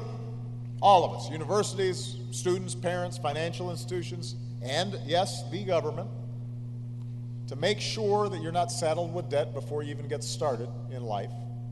That's something that's in all of our interest. My friends, the Republicans in Congress, are planning to unveil their budget soon. I'm hoping they have something to offer that will help hardworking young people. So far, the education bill that they've put forward a couple weeks ago is not a good template. It's not a good start. I'm hoping it will improve. Because right now, the way it's structured, it would let states and cities shuffle education dollars into things like sports stadiums or tax cuts for the wealthy instead of schools. And it would allow states to make even deeper cuts into school districts that need the most support, send even more money to the most well-off school districts. We'd invest less per child by the end of the decade than we do now, so it's the wrong approach. We got to be working to make sure every child gets a quality education. Every student can afford college. And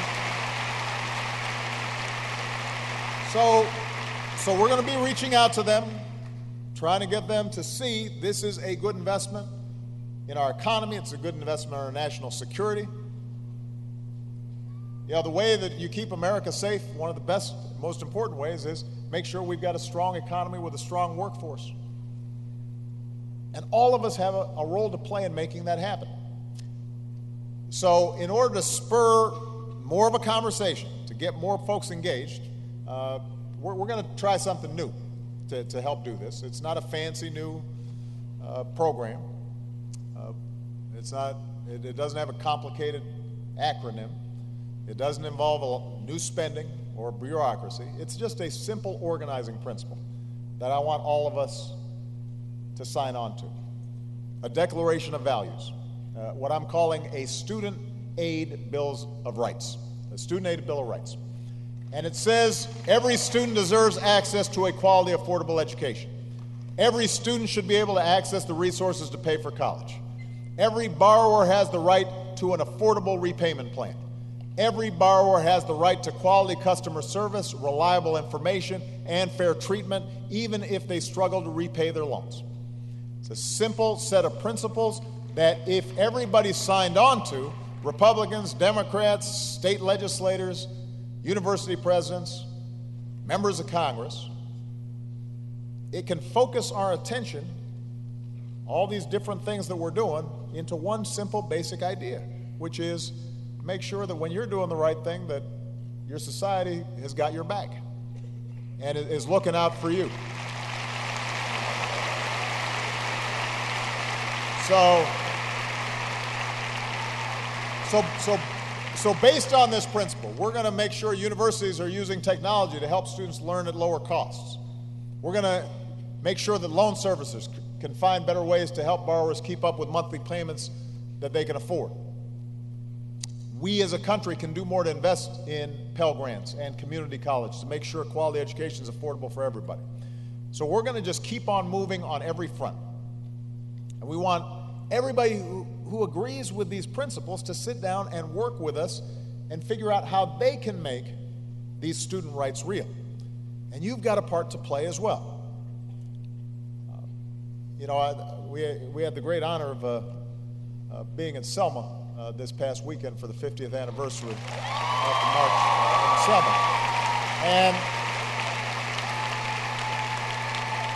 And one of the main points I think that all of us made was change doesn't happen by itself. It happens because people get organized and mobilized and focus, and they push.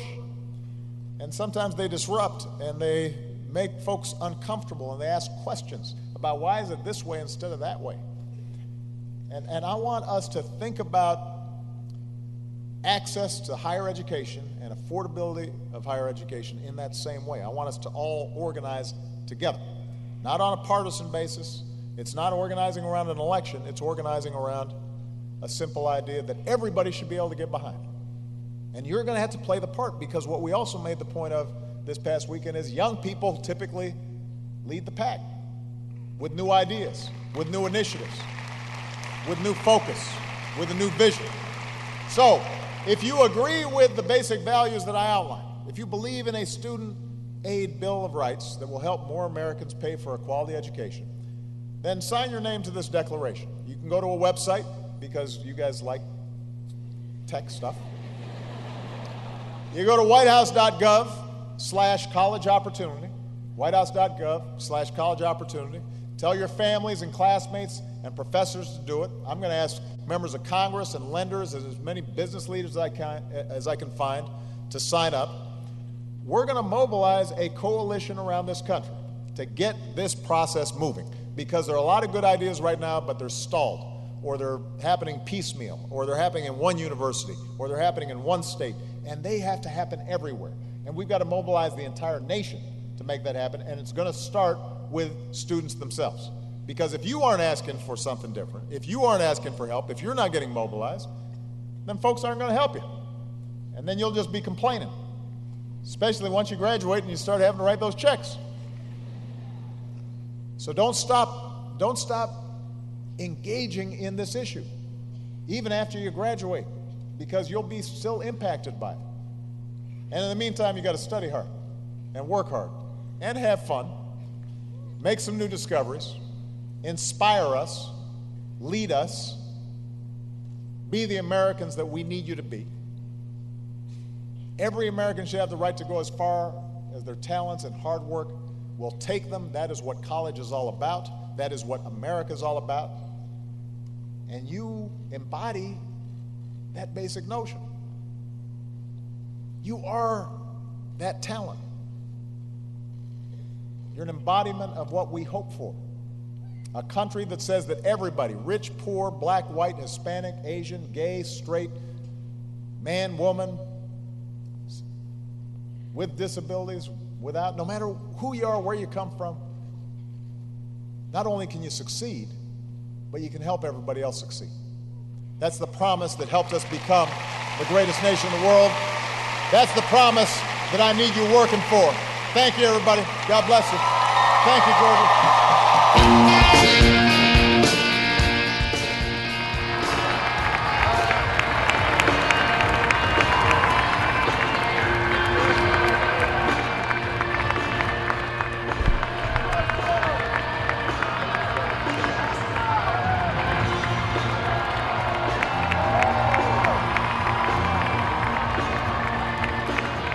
All right, everyone, that is a wrap on President Obama's speech at Georgia Tech, talking a lot about student loans and a number of other topics there.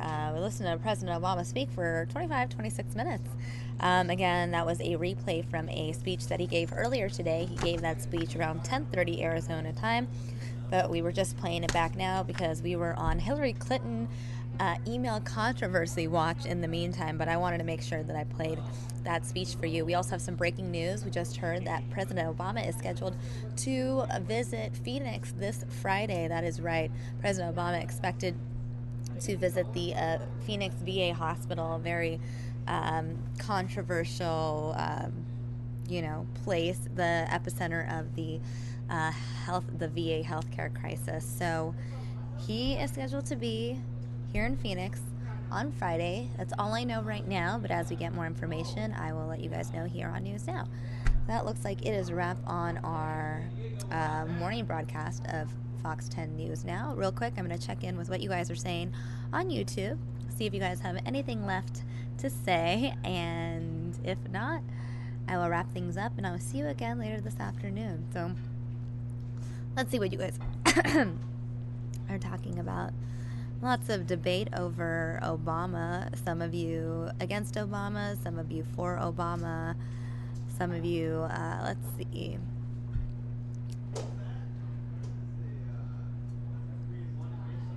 Terry Moore wants gas prices to be down.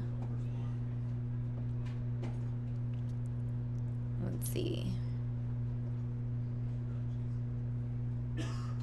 All right, that's pretty much the gist of it. All right, guys, so I think that is a wrap. Looks like the chat in the chat box is winding down. I will be back again at 3 p.m. Mountain Standard Time, 3 p.m. Arizona time. Well, technically, I guess it would be 3 p.m. Pacific time since we didn't follow Daylight Savings Time. We are on California time right now, so I'll see you guys again in about 2 hours and 11 minutes. So see you then, and if we have any breaking news before then, I will probably see you before 3 p.m. I'm Samia Khan, and I'll see you guys in a little bit. Thanks for watching.